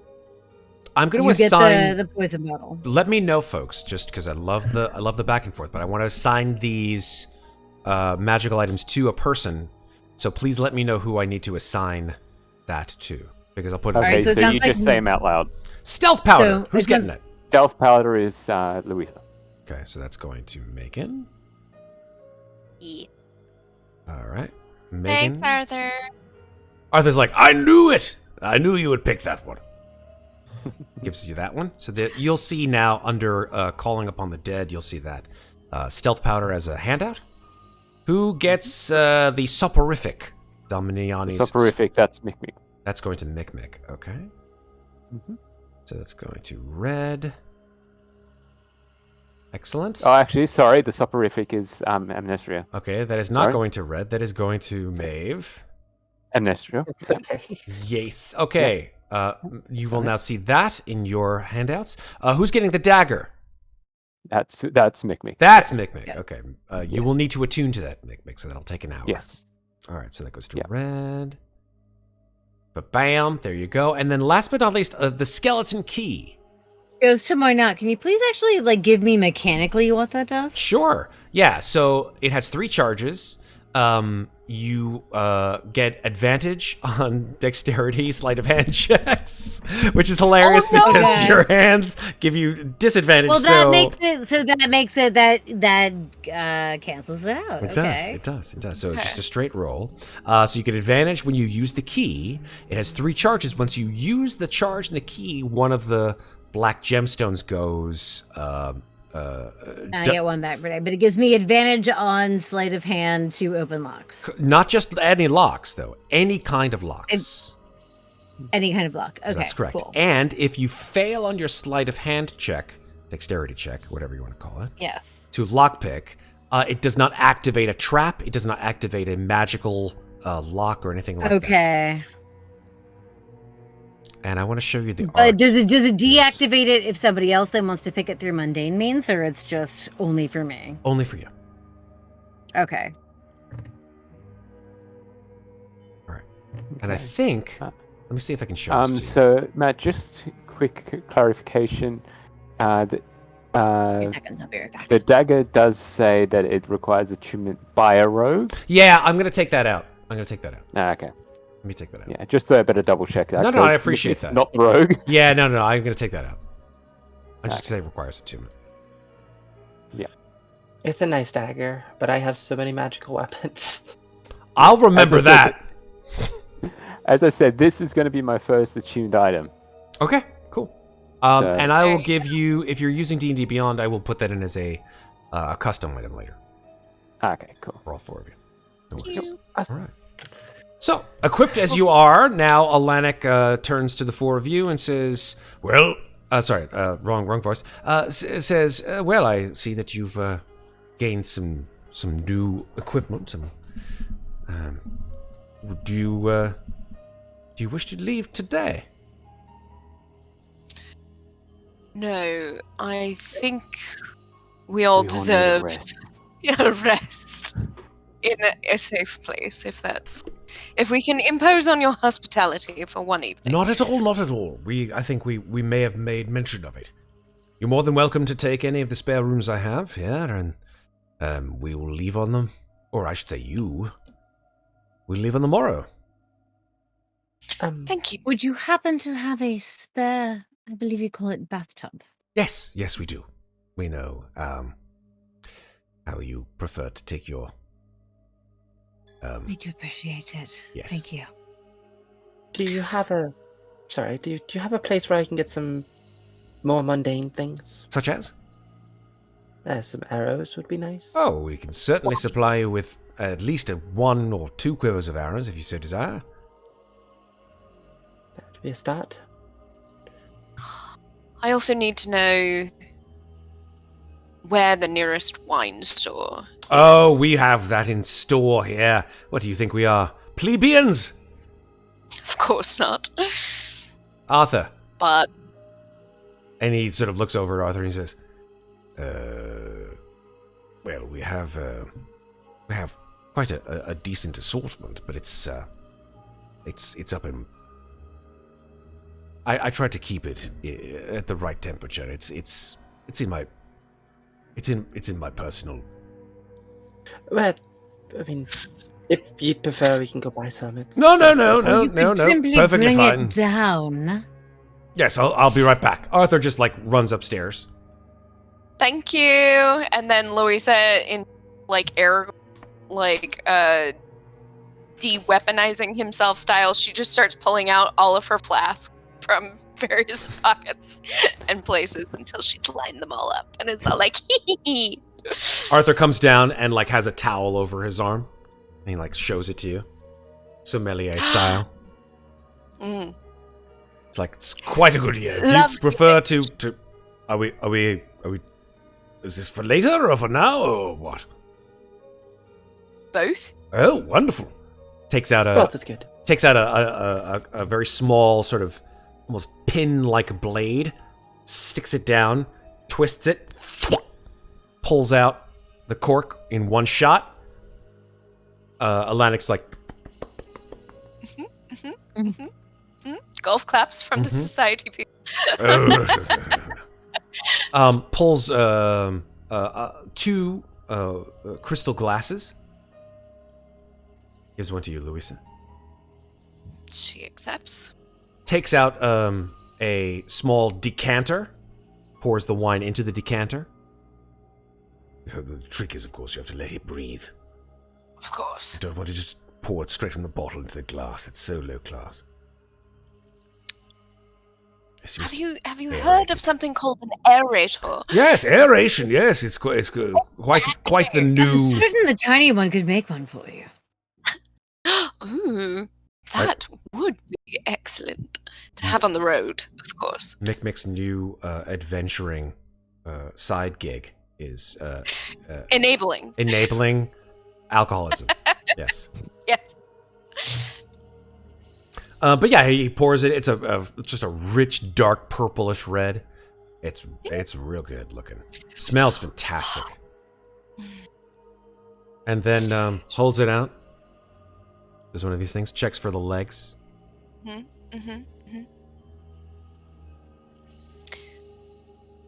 Cheers. Cheers. Arthur clinks.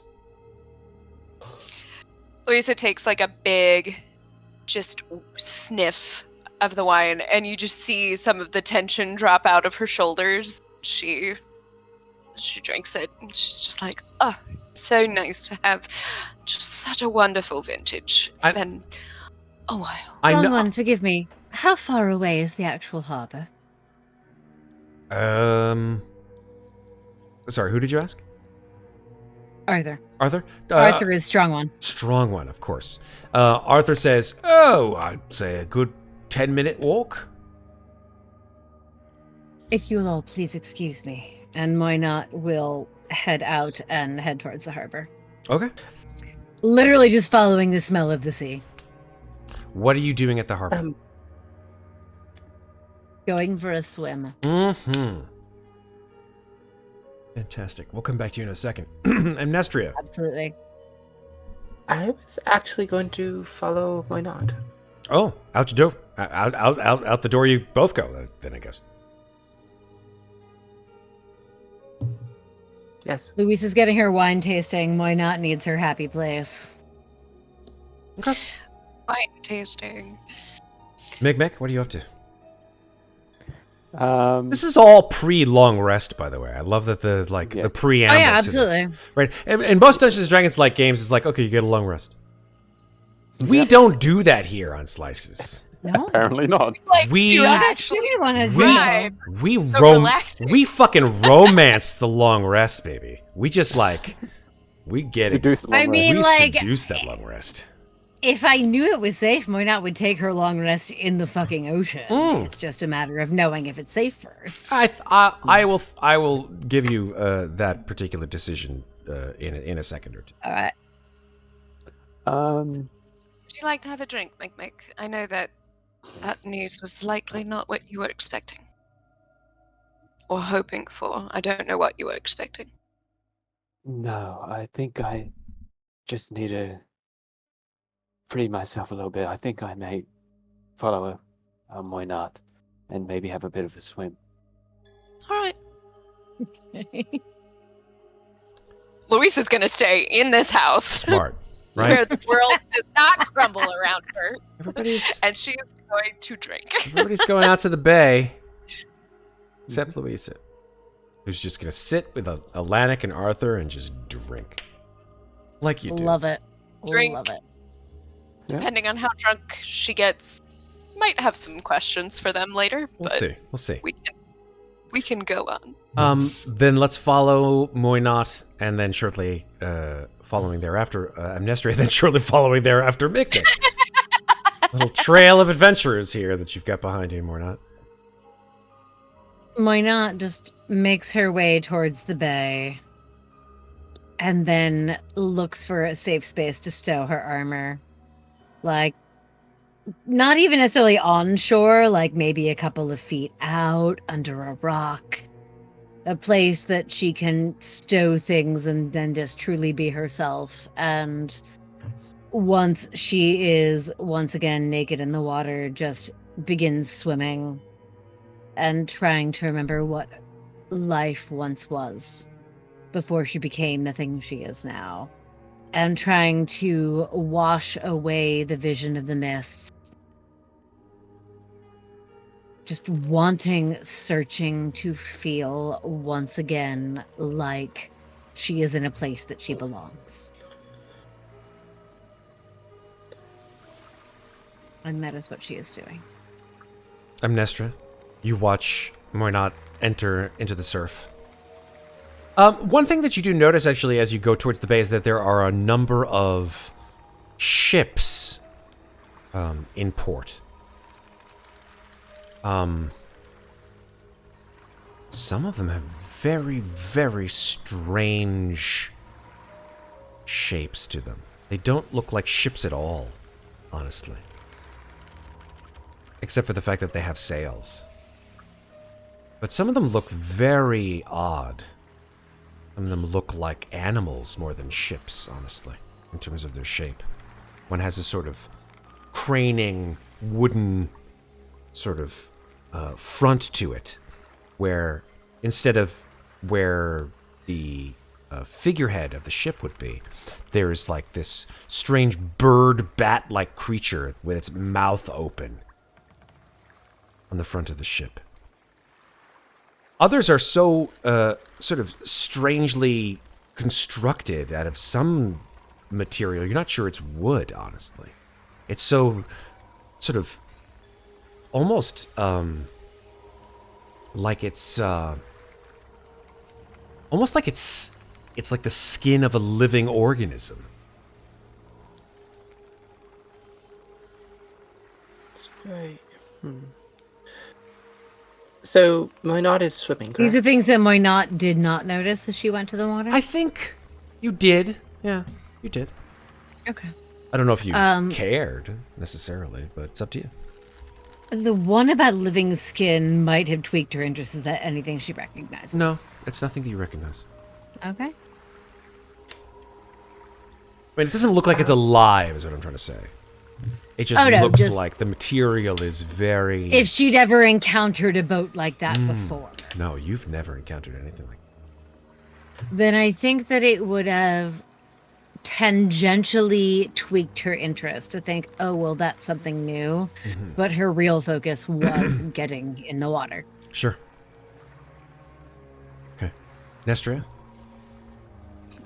Well, if Muadnhait's in the water,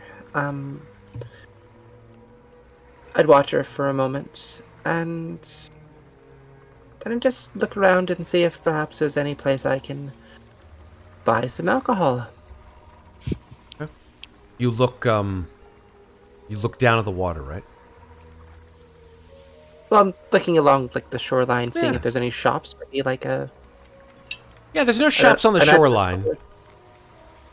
They're all back in the middle of Martyra Bay. Like, there's a couple of, like, bait and tackle shops and, you know, places for sailors, like taverns and stuff like that, but no shops per se. Okay. Well, if I don't really see anything, and while not swimming, I would probably head back. Okay. And Mikmick. Well, Mikmick is going to do something that, if anyone will watch, would look a little bit suspicious, because he's in his full plate armor, got his helmet off, and he just walks right off the pier.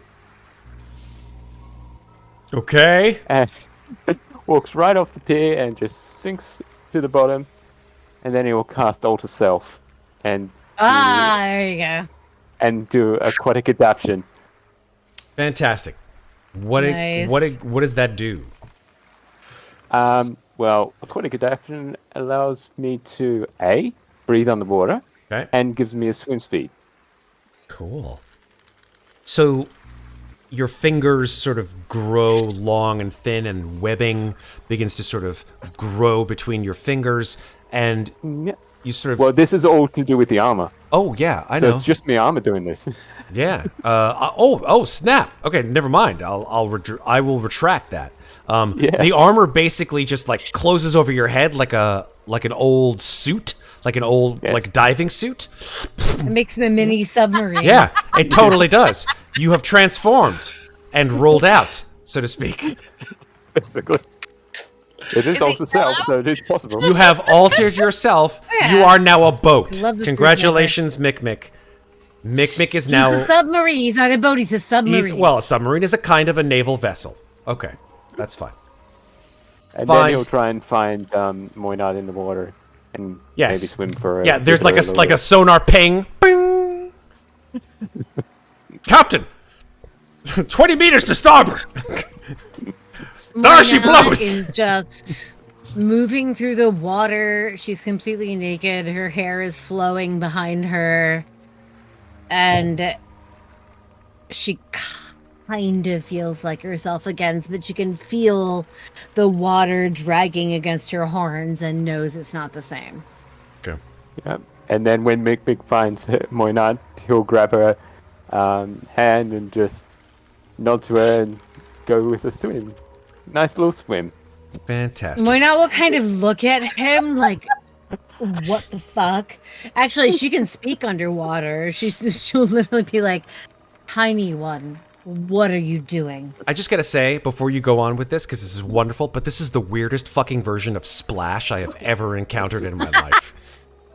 I love it. Well, I mean, it's also a good comparison because Muadnhait is wearing absolutely nothing and Mikmick's in full plate armor. He's basically a fucking submarine. And yeah, she'll look at him and say, Tiny One, what are you doing? I'm not sure if he can speak underwater. And then when as- she oh, realizes he can't respond, she'll message him in his head, Tiny One, what are you doing? I thought I'd go for a swim, and well, you seemed so keen around water, so I thought I'd follow you. She will message him and say, I don't know if you understand. I'm trying to feel like myself again. So Do you want a bit of space then? I can give you space. I think we both need a bit of space to figure out our own shit. And she messages back and just says, yes. And then, like, swims off to the right, to the left. That way. She goes that way. And then Mikmick will swim off to the other direction.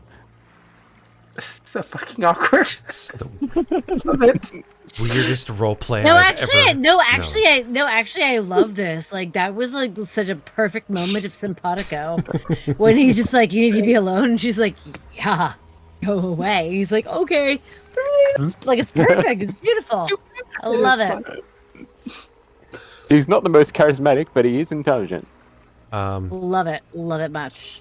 $10 to the So first it's like person you'd who can watch- find a good like soundtrack to this particular escapade. I'm like, Is there a love black lifts mirror us up where of the we. Little Mermaid? Like, the thing is, like, here's the thing. Like, Moynat is not out here looking for anything. She's not on a quest. Okay. She's not using her senses to find anything. She's just really trying to reconnect with The water. herself and who she is and the water and what it means to her. She is trying to find a moment in which she feels like what she was before she became a Hexblood, before she became what she is now. That's all she's looking for. That's all she is at this moment. Yeah. Well, conversely, Mikmick is doing the exact opposite, pretty much the exact opposite, and he's searching for like, and like shipwrecks and stuff like that under water. See if he can find anything. And like, yeah, he chose to go the opposite way, which Moynat is 100% going to respect later. Congratulations. You just bopped yourself up very high in the friendship rankings. There's friendship rankings? Well, Louisa, considering bottom. Mikmick did just I knock would her argue over. and say Amnestria's at the bottom right now. I mean, like, Right now. if we're gonna go meta, Hair Shell was weird as fuck, and Moynat's like, I don't even know what this is. But this guy's trying to be nice. So okay, whatever. But like at this point, when he's like, "Do you need to be alone?" and she said, "Yeah," and he's like, "Cool," and just goes the other way. She's like, I like the tiny one. We're good." Oh boy, what have you done, Miss Deadite? Hold on, I've got to see what the hell she put in here. Oh my god. Hold What up. did you do? What'd she do? What? Is it another gift? No. it's the- Look, Miss Deadite is the queen of gifts. Yep, there you go. Ocean Man by Ween. Yep. Mm-hmm. Yes! Okay, yeah, no, totally acceptable. Absolutely. Love it. Man, these gifts are fucking gorgeous, and they're awesome and hilarious. Mikmick working out stress, Amnestria vanishing. You said GIF, I thought you said gift, and I'm like, oh my god, what did you spend channel points on right now? Willem Okay, Defroy. I did not say Willem. Actually, I did say Willem. Fuck. It's Wilfred, not Willem. You corrected yourself. I did correct myself. God damn it. I've got to recap and do all these gifts. If you are listening to this or watching this right now, join our Discord because Miss Deadite just does all the fucking gifts and just so good. It's great. Okay. So She's a gift to us all. She is a Yes. gift. Yes. Well done. Pun master. Moynat is essentially searching for herself deep in the sea right now, like diving as far as she possibly can.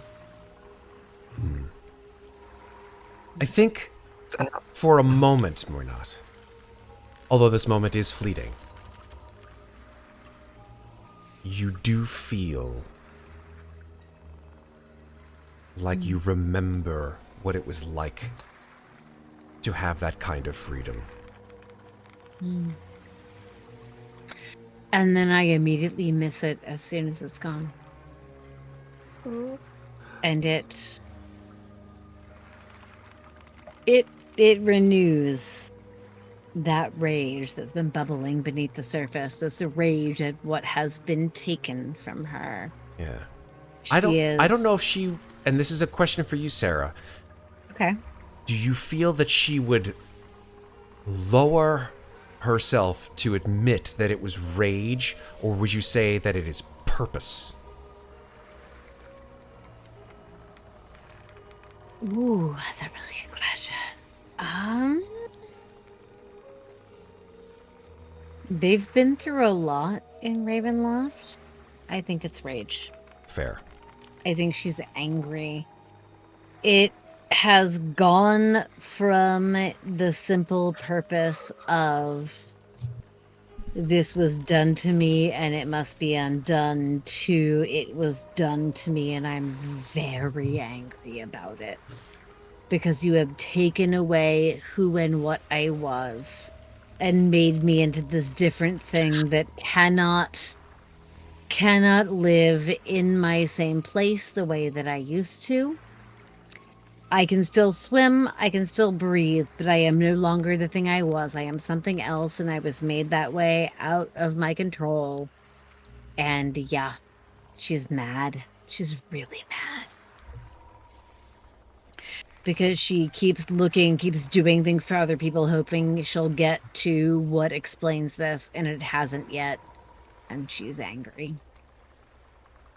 Yeah, why not's mad? Okay.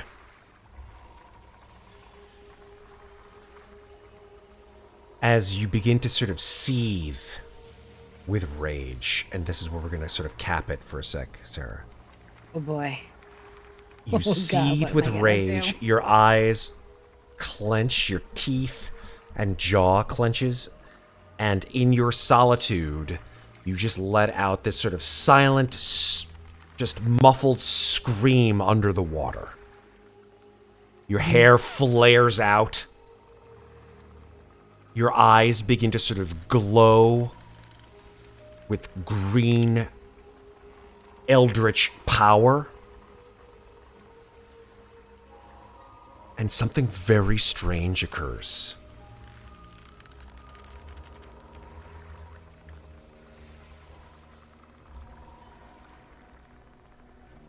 When your scream under the ocean waters subside, you hear this sort of basso profundo response, which sounds like a word. And it says, soon. Oh, shit. Okay. And we're going to cap that for you. I would like to move us to the next chapter of where we are. So imagine that, if you will, as a sort of a blackout for all intents and purposes on this particular day. That you all either fall asleep or are subjugated due to intoxication or what have you, finding your respites in Alanix's office spare rooms. And on the morrow, awake, having taken a long rest. Yay! Okay, Do I let's get see if that long too? rest start Yes, works. of course you do. Okay.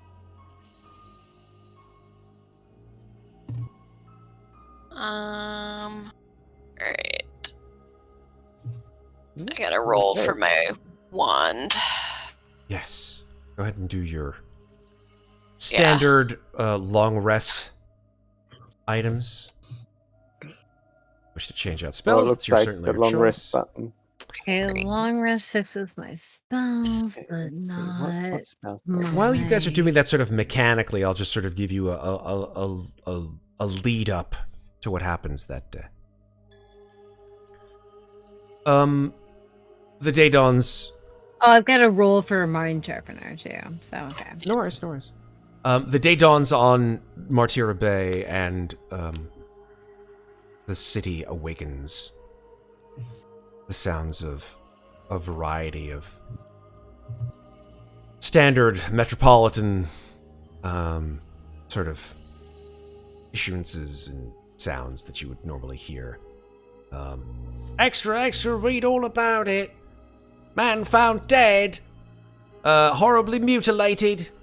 Extra, extra, read all about it. Martira Bay. Police are unable to find the killer. Extra, like that kind of shit, like you hear, from your standard, either 1800s pulp fare, detective fare, that kind of thing. And the sounds, the strains of a beautiful, if somewhat sort of imperfect, I'd violin. like to think that Moynat wakes up in the bathtub at Alonix with no memory how she got back after that conversation. Yep. I love it. I like that. You just sort of like, what the? Yeah. That's great. Like, how did I get in the bathtub? How did I get here? Amnestria, you retreated back to Alanic's office after sort of not seeing any kind of shops or anything like that. But on the chair across from you are 2 quivers of arrows. Perfect.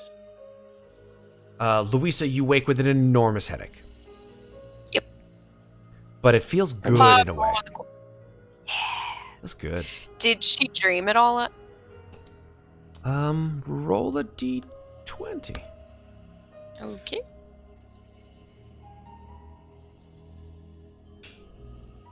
Five. Unfortunately, a dreamless sleep. Okay. And maybe that's a blessing in disguise. Mm-hmm. In a way. Mikmick, I don't know if you're an early riser or a late sleeper. Mikmick doesn't sleep. I don't know if you care to be turned on. That's weird. Why did I say it like that? Let's try that again. No, I think activated. I don't even know. He what the more fuck. disassociates for 4 hours. Okay. Essentially, just staring off Yeah. into. So that's not into creepy at space. all. Just like It's Ravenloft, baby. yeah, fuck yeah. Mikmick reassociates back after 4 hours. It's like 4 a.m. Yep. And you just like walking around the house. It's pitch dark. You hear Cabe lightly snoring in the other like room. a zombie Moynat walking back into the house and climbing into the bathtub. There you go. Perfect. There we go. Mystery solved. Her armor is in tow, like she leaves it in a pile next to the tub. Love it. But will have no memory of walking back in the morning. Super. Well, Mikmick will probably try, after getting his quote-unquote long rest, he'll probably go and find Amnestria, seeing as both Mikmick and Amnestria only need 4 hours, I think. Yeah, that's fine. Amnestria is like sitting up in the middle of the night. 4 a.m. You hear sort of padding around Amnestria. Sort of see outside your door. It's Mikmick. Hey, Amnestria. How you going? Hey. Hello, Mikmick. Can I help you? Well, I've already got my rest and, well, I can't sleep anymore today, so I thought I'd maybe find you, because I think we both have that same situation where we can't really fall asleep for very long. Well, it's actually completely different what we do, but same concept, I guess.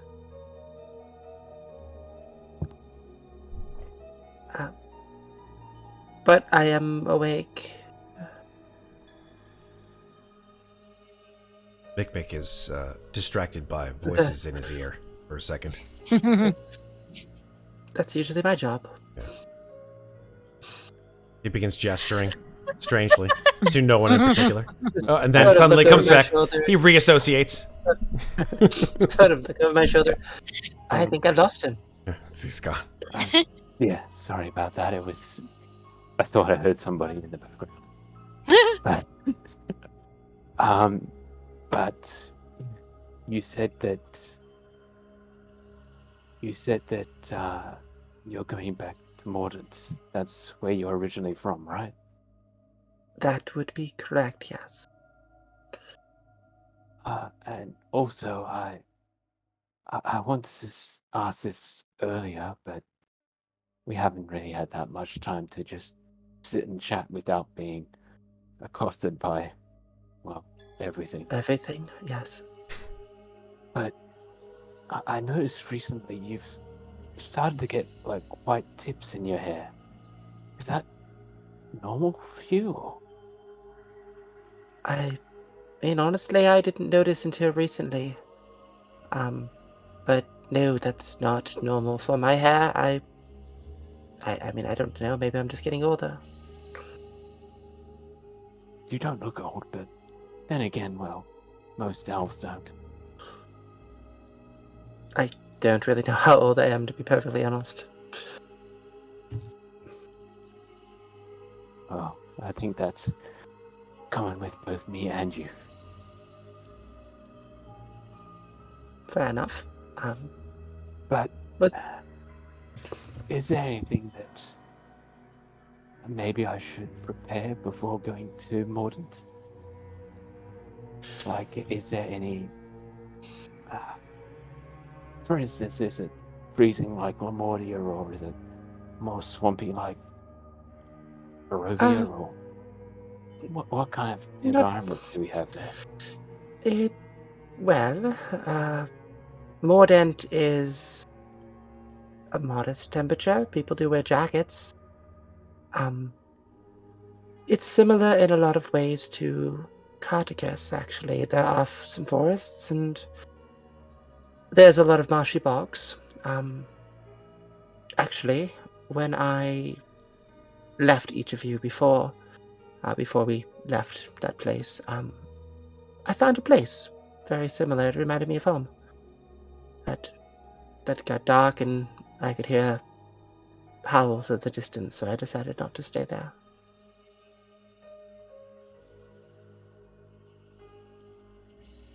The people there are hardworking, and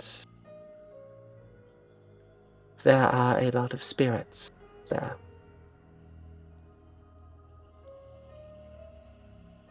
Are the spirits usually good, or are those spirits that like want to possess you and stuff like that? Amnestria, you know, very, a certain portion just of natural affinity with Mordant, having obviously lived there and grown up there. Some of your memories clouded about what exactly happened in your youth.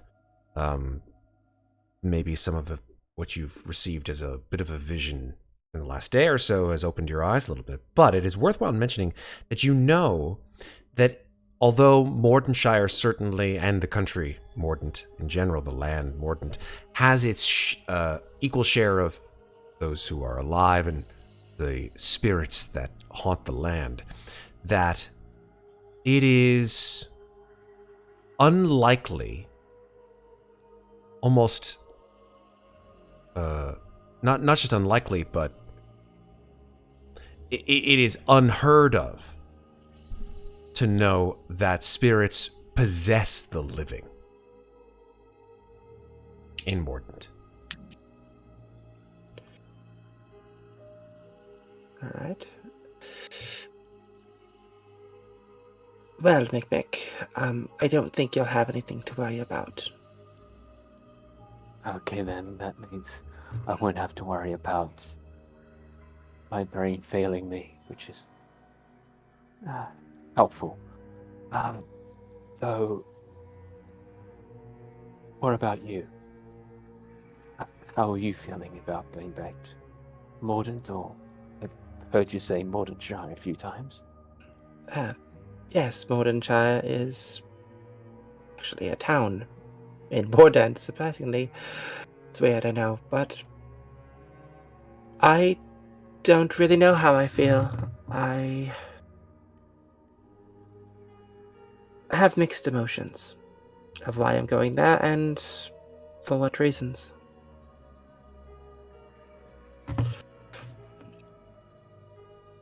I don't know how... Sorry, Not you go. I don't know how true what I saw in the mists are. Some of it conflicts with what I thought I've known, and that scares me.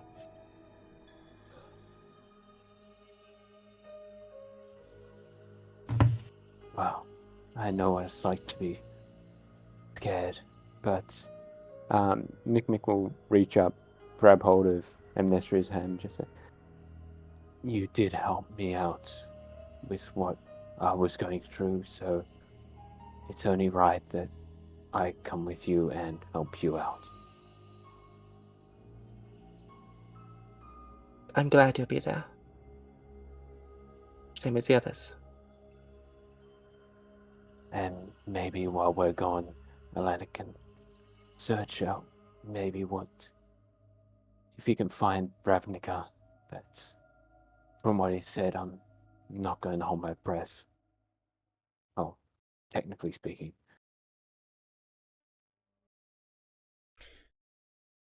I'm going to go ahead and say that your conversation stimulates the both of you in ways that invigorates you invigorates you for the trip ahead. It's not often that you guys get to talk to one another one-to-one. It's oftentimes that you guys sort of find very little time for that kind of thing, especially between the two of you, honestly. But with that, you come to sort of a greater understanding of one another, which I think benefits you overall. Always. The day dawns. So back to sort of fast forward back to morning. Yeah. The four of you gather in the front hallway of Alanic's office or thereabouts. Sort of Dr.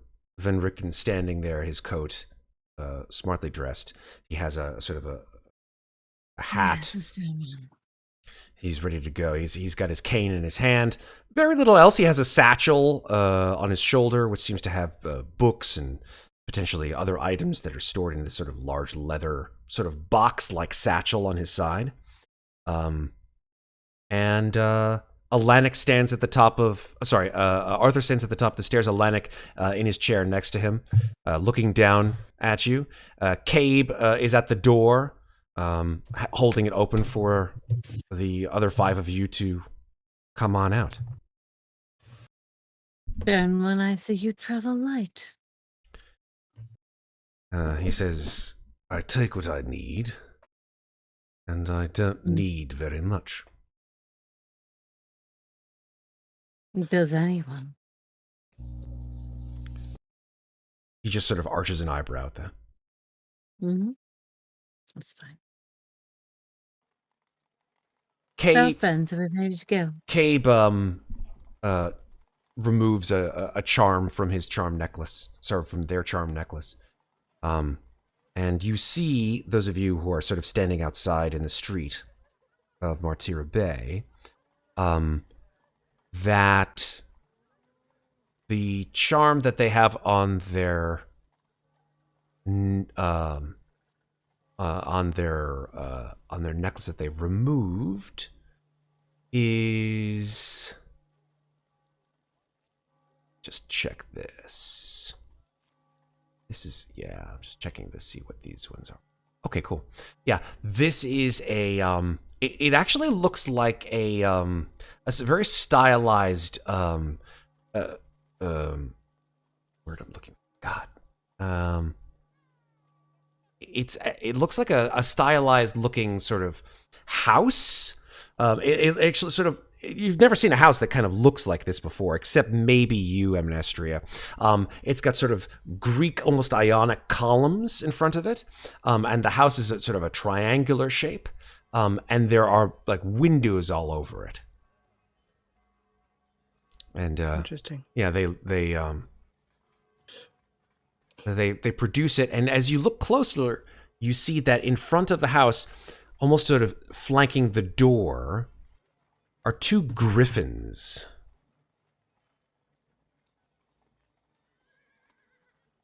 Amnestria, you recognize this as a representation of the house on Griffin Hill. That's okay. I don't like that at all. Right. And why not sense that from Amnestria? Yeah, she looks rather unnerved seeing the charm. Like, she's not hiding it or anything. Changeable one, what bothers you? There are several places in Mordant one should never visit. Hmm. And that house is one of them. One should never visit alone, or one should never visit with... At all, if Well. possible. How many of those places have we seen so far, and yet we're still here?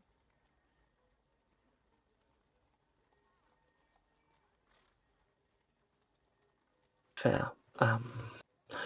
Sorry, I need a moment. And she's actually going to go back in the house and grab the rapier that was in the room that she completely forgot about because I spaced that Kate said it was in there until just now. No worries.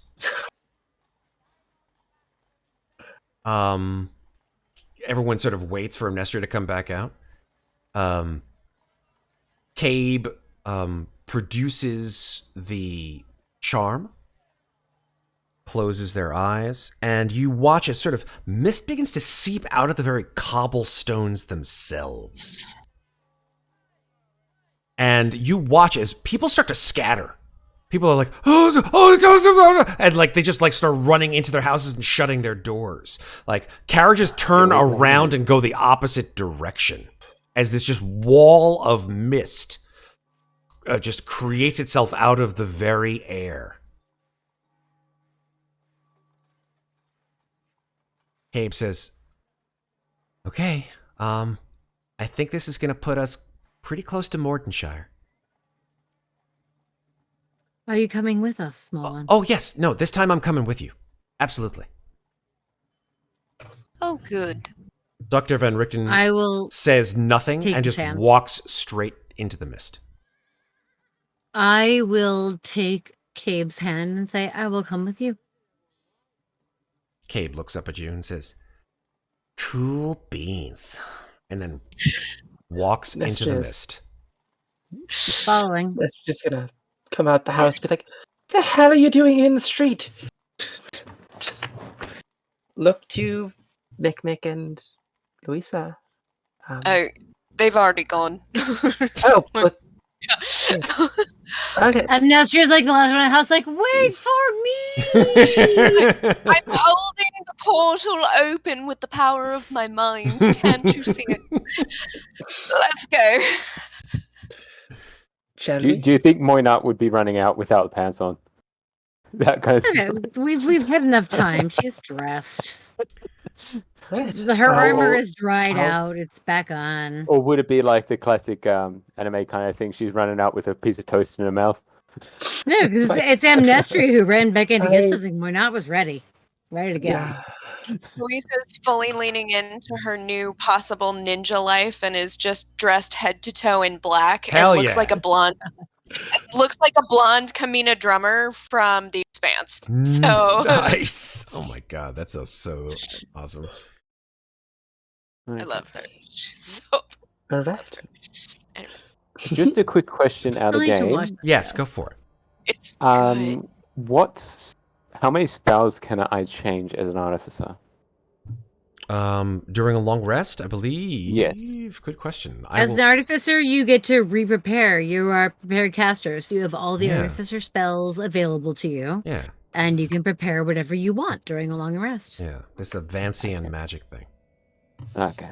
That's Yeah, why I just wanted to check. you're like a wizard, so every artificer spell is available. Sorry, not like a wizard, more like a cleric or a paladin. Like every spell is available to you, and you repel. You prepare whatever spells you think will be useful for the coming day. There we Okay. go. So it's not like I can only do like 3 or 4. No. level spells or You can. Well, no. You. I mean, the thing is, you've got your spell slot, Right, the spell so you slots. generally prepare more than you can actually cast. Yes. Yeah. But you have, because for example, like playing a level 15 artificer in Yeah, another that's why campaign. I thought I'd Yeah. ask the other the artificer in this part. Yeah, like I actually had a moment the other day where I was like, wait, I've got 4 spells that are permanently cast. That means that I Yeah. have been under preparing. because I had 4 spells permanently prepared that I'd forgotten Yep. about. Mm-hmm. But yeah, you can prepare a shitload. You probably don't have enough slots to cast them all. You just Mhm. prepare Yeah. what's good, but it's like it's not like a wizard where you have to learn them first. It's like a cleric or a paladin where the entire list is available to you and you prepare what's going to be useful for that day So bottom line, in your mind's eye. be prepared. Yes. Cool. I knew it. Boy Scout, Knew it. Love it. cleric, I thought artificer, this would be paladin, the Boy Scout classes. Damn Be straight. prepared. Be prepared. All right. So Louisa, Mr. Mikmick, walk in and stand back. What you gonna do? We're walking in. Walking in. No, Amnestria is the last one. She's the one who's like, "What the fuck? Where you guys going?" I think when It's a fair Yes. it's a fair cop, right? Wait, So wait. Amnestria watches Mikmick and Louisa walk into the mist, which has gathered somewhat strangely around the surrounding area. And Amnestria, fair to say that when you walk into the mist, part of you feels absolutely terrified. And the other part of you feels thrilled. Love that. Take of that what you will. Damn straight, girl. Get that. I'm ready. Get it going. Let's go hand crossbow. Louisa remembers something as she's like 4 steps into the mist and surrounding, like, wait, does this mean we're going to have to kill your sister? And then she's like completely like swallowed up by the mist. Now it's just walking hand in hand with Cabe. She has Cabe's hand in Yep. her hand. I guess you guys are the first people to bump into Dr. Van Richten first, coming through the mist. So it's sort of strange that as the mists part, you literally just walk straight into his back. God's sake, don't move. Oh, for fuck's sake. Yes? Don't. And he raises a gloved hand. Louisa and Mikmick, you guys are next. You probably appear on either side of Van Richten, Muadnhait, and Cabe as the mists begin to sort of filter out. And then finally, Amnestria, jogging, potentially, or running at a full clip. And hearing, since it's pretty obviously easy to hear Amnestria jogging through, and now her boot falls sound like they're landing on wood, actually. You all can hear Amnestria. You turn around, Van Richten shing pulls out his sword and then puts out his hand. Muadnhait rolls her eyes. Going to stop. He takes his finger, he puts it to his lips. He says, "You're in a very dangerous position.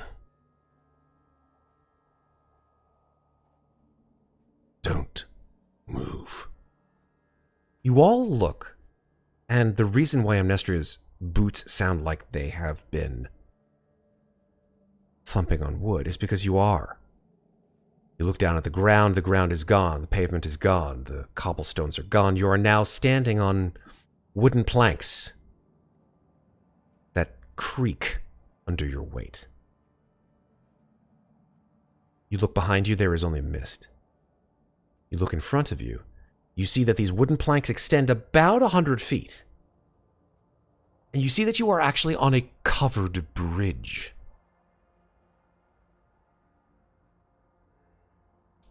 There is a sizable hole approximately in the center of it, where the bottom of this bridge has probably fallen into what lapping water you can hear below your feet. Can I cast a spell? What spell do you cast? I've got mending as a cantrip. You want to go up to where it is? Yep. But he'll look at Because I believe mending is a touch spell. Ben. Yes. So But he's gonna. And it takes a minute. yeah. Yeah. Mikmick, as your hands glow with energy to what you assume to be, something positive towards the bridge, Van Richten puts out his hand to you and he says, "Don't move, please." Yeah. Well, as I said, Mikmick would look to Van Richten and pretty much just gesture with his head. I can fix this. Do you want me to go and fix it? He wags a finger. Really would trust him, Mikmick. He knows what he's doing. Do not speak and do not move. If Are you certain, value Changeable One? your lives. It's hard to be quiet with armor. Shut your mouth! Louisa, you have the greatest passive perception. Yeah, it's 19 now. Fuck yeah. Nice. Even Only facing when she's Van not looking for Richten something. and facing and looking towards the edge of your vision, without the dark vision, you can see it is nighttime. The mists are sort of I've got flowing 120 over you. feet of dark vision. Damn straight. Then Muadnhait, then you see it too, since you're facing in that direction. At the end of the bridge, you see a glowing sort of orange light that moves towards the end of the bridge. This glowing orange light is is sort of slightly concealed by the mists, so it sort of looks like an orange halo. And Van Richten slowly turns to it and says, "Blast. It's found us." And you hear the sound of something moving onto the bridge.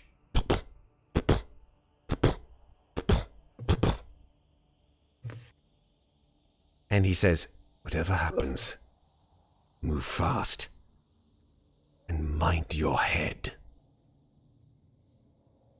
This is why I don't trust you. Trust me?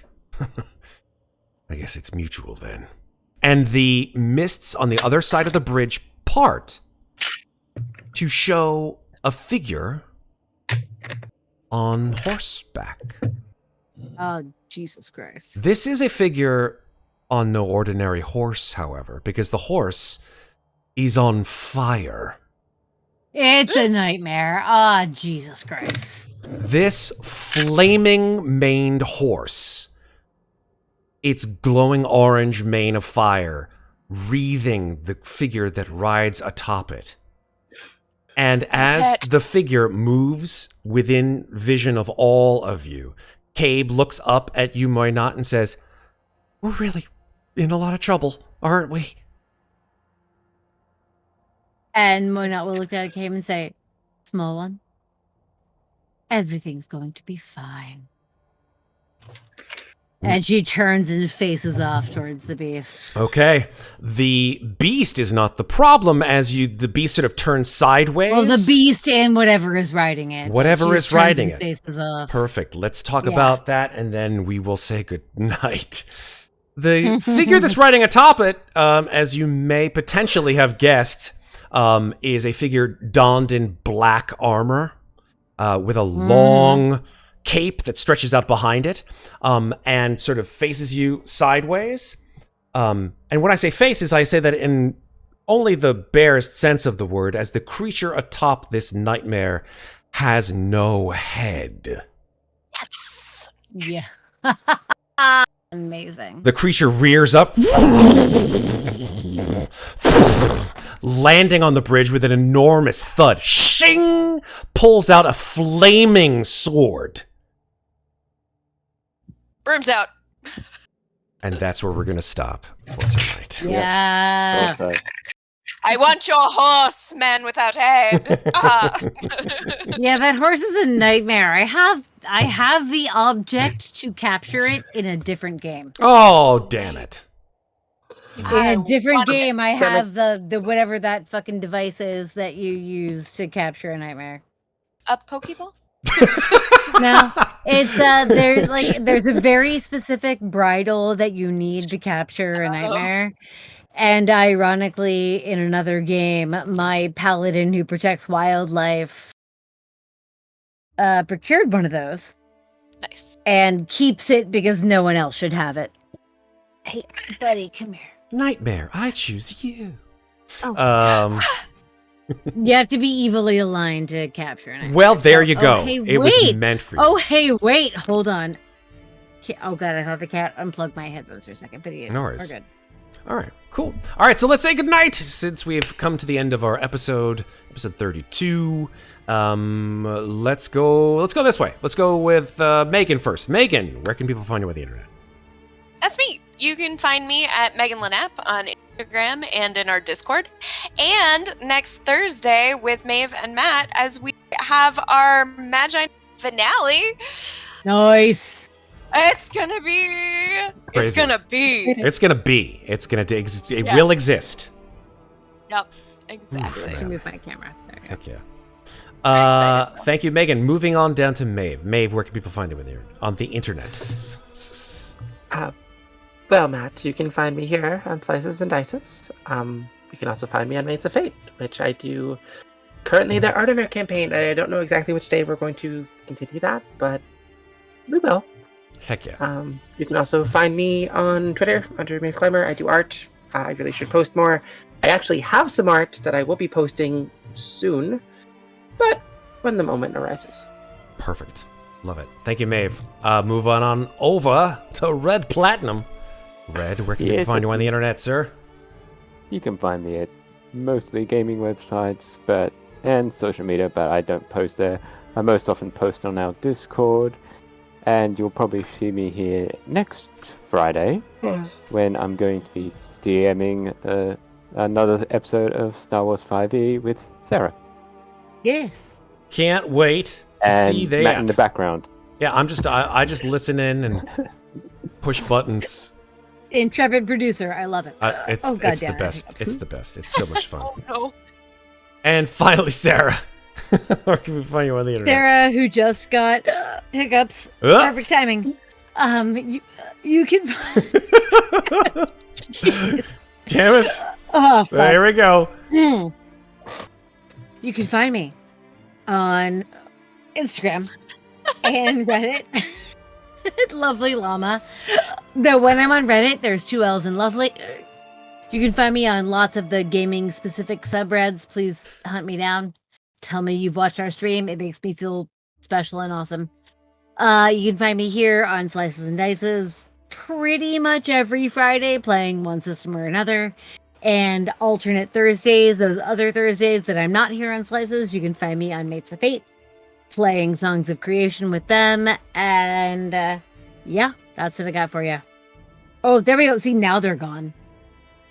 You know, That's how it works. You worked through That to be it. how that goes. Worked through it. Always. Hey, good news, folks. Now there's only 5 High Taroka cards that haven't come into play. I Congratulations. knew that was one of them. Yep. And so actually, honestly, like chat, space it out a little bit. because I'm saying, like, we're only level 8 and we've got to get to like 10 or 11 before this is going to be over. I mean, they can choose to pull them, and then I can choose where to pull them in the campaign. That's all. But like, yeah, we're sitting on like 6. Like, spend your points on low Taroka that you can aim at a character. There's got to be a couple of low Tarokas that aren't cursed yet. Maybe we'll get one. I don't know. Like 5. I agree. How many uncursed low Taroka are left, Matt? I'm Less than 10. Now I want to know. Should I tell you? Should I guess just? it's 5. I mean, we have 0 fucking control, so tell us. It That's doesn't fair. matter. I think it's 9. Low Taroka? Just- This is the low Taroka, right? Let me see. Yeah. I will tell you exactly. Uncursed Lotaroka. Uncursed Lotaroka. Let's see. Here we go. Uncursed 1, 2, 3, 4, 5, 6, 7, 8, 9, 10, 11, 12, Oh, hey. 13, 14, 15, 16, 17, 18, 19, 20, 21. Wow. shit. There's a lot shit. of them. Hey, That are chat. uncursed? Uncursed. Like, don't get me wrong. High Taroka is awesome, but we're still sitting on 6. So, I'm putting it to you, chat, to spend your money on assigning those remaining Lotaroka. We've got like 13 uncursed. That shit's amazing. And I'm sure there's plenty of cursed. I don't want to know how many. I'm not going to ask because this is me not metagaming. I feel like there are more not cursed than there are cursed. So send some Lotaroka our way. And remember, every time you guys choose not to accept these wonderful opportunities, Then they go back and remain they uncursed. just go It's back true. into the deck. So that, just more. So, like, literally things for you send them to to me choose. because I will always take the possible curse. I love it. 'cause I'm horrible. Sarah's I- awesome. You're not horrible. You're amazing. All right. I actually That's think I've accepted every Taroka card I've received. and yeah, exactly. And sometimes we see what happens when you don't. I pick them, turned right? one down because it was going to give me a spell I already had. So I'm like, there's no point to those. There you go. There you go. But Cool. otherwise, I always keep them. Tarokas are what keep this game fresh, so let's just keep on Taroka rolling, and let's just keep on going. Hey folks, I'm Matt. I help to sort of make things happen around here every once in a while, and help dice roll on a table that doesn't physically Matt runs exist. this shit, y'all. Matt's great. I do what I can. You know, so many really great players and so many really great game masters here on Slices and Dices, which you can watch videos on YouTube, obviously. So go ahead and if it's okay with you, please click the like, please click the bell, and please click the subscribe button so that you know, hey, there's some cool shit coming from Slices and Dices that I can spend an afternoon listening or watching. So hey, please do it. Lots of content from lots of our different game systems, D&D, Aliens, Call of Cthulhu, Star Wars 5e, Blade Runner. Vase Incoming, Everyday Heroes, Yes. etc., etc., etc., etc. So, hey, come watch our stuff. And if you want to be super cool, join our Discord, which you can find the link to in the doobly-doo in this video. And also, if you're on Twitch, it's also in the chat. And join our awesome community, because everybody is amazing who joins and has fun with us. And sometimes you just We love end all up in a of you. game. Who knows? That's It honestly does happen that way. it. Does guys. I mean that's It really does. we grow the community with people who are interested in the games, and the games become familiar to them. They show interest. We see if it works out timing wise and schedule wise, and next thing you know, we've got a fucking cast of awesome people. That's all that it takes. That's it for tonight, folks. Thanks for watching so much. And like I say every week, and I always mean it, don't forget to take care of each other. And do not forget to take care of yourselves. Thanks for watching, everybody. Have a great night. We'll see you guys very soon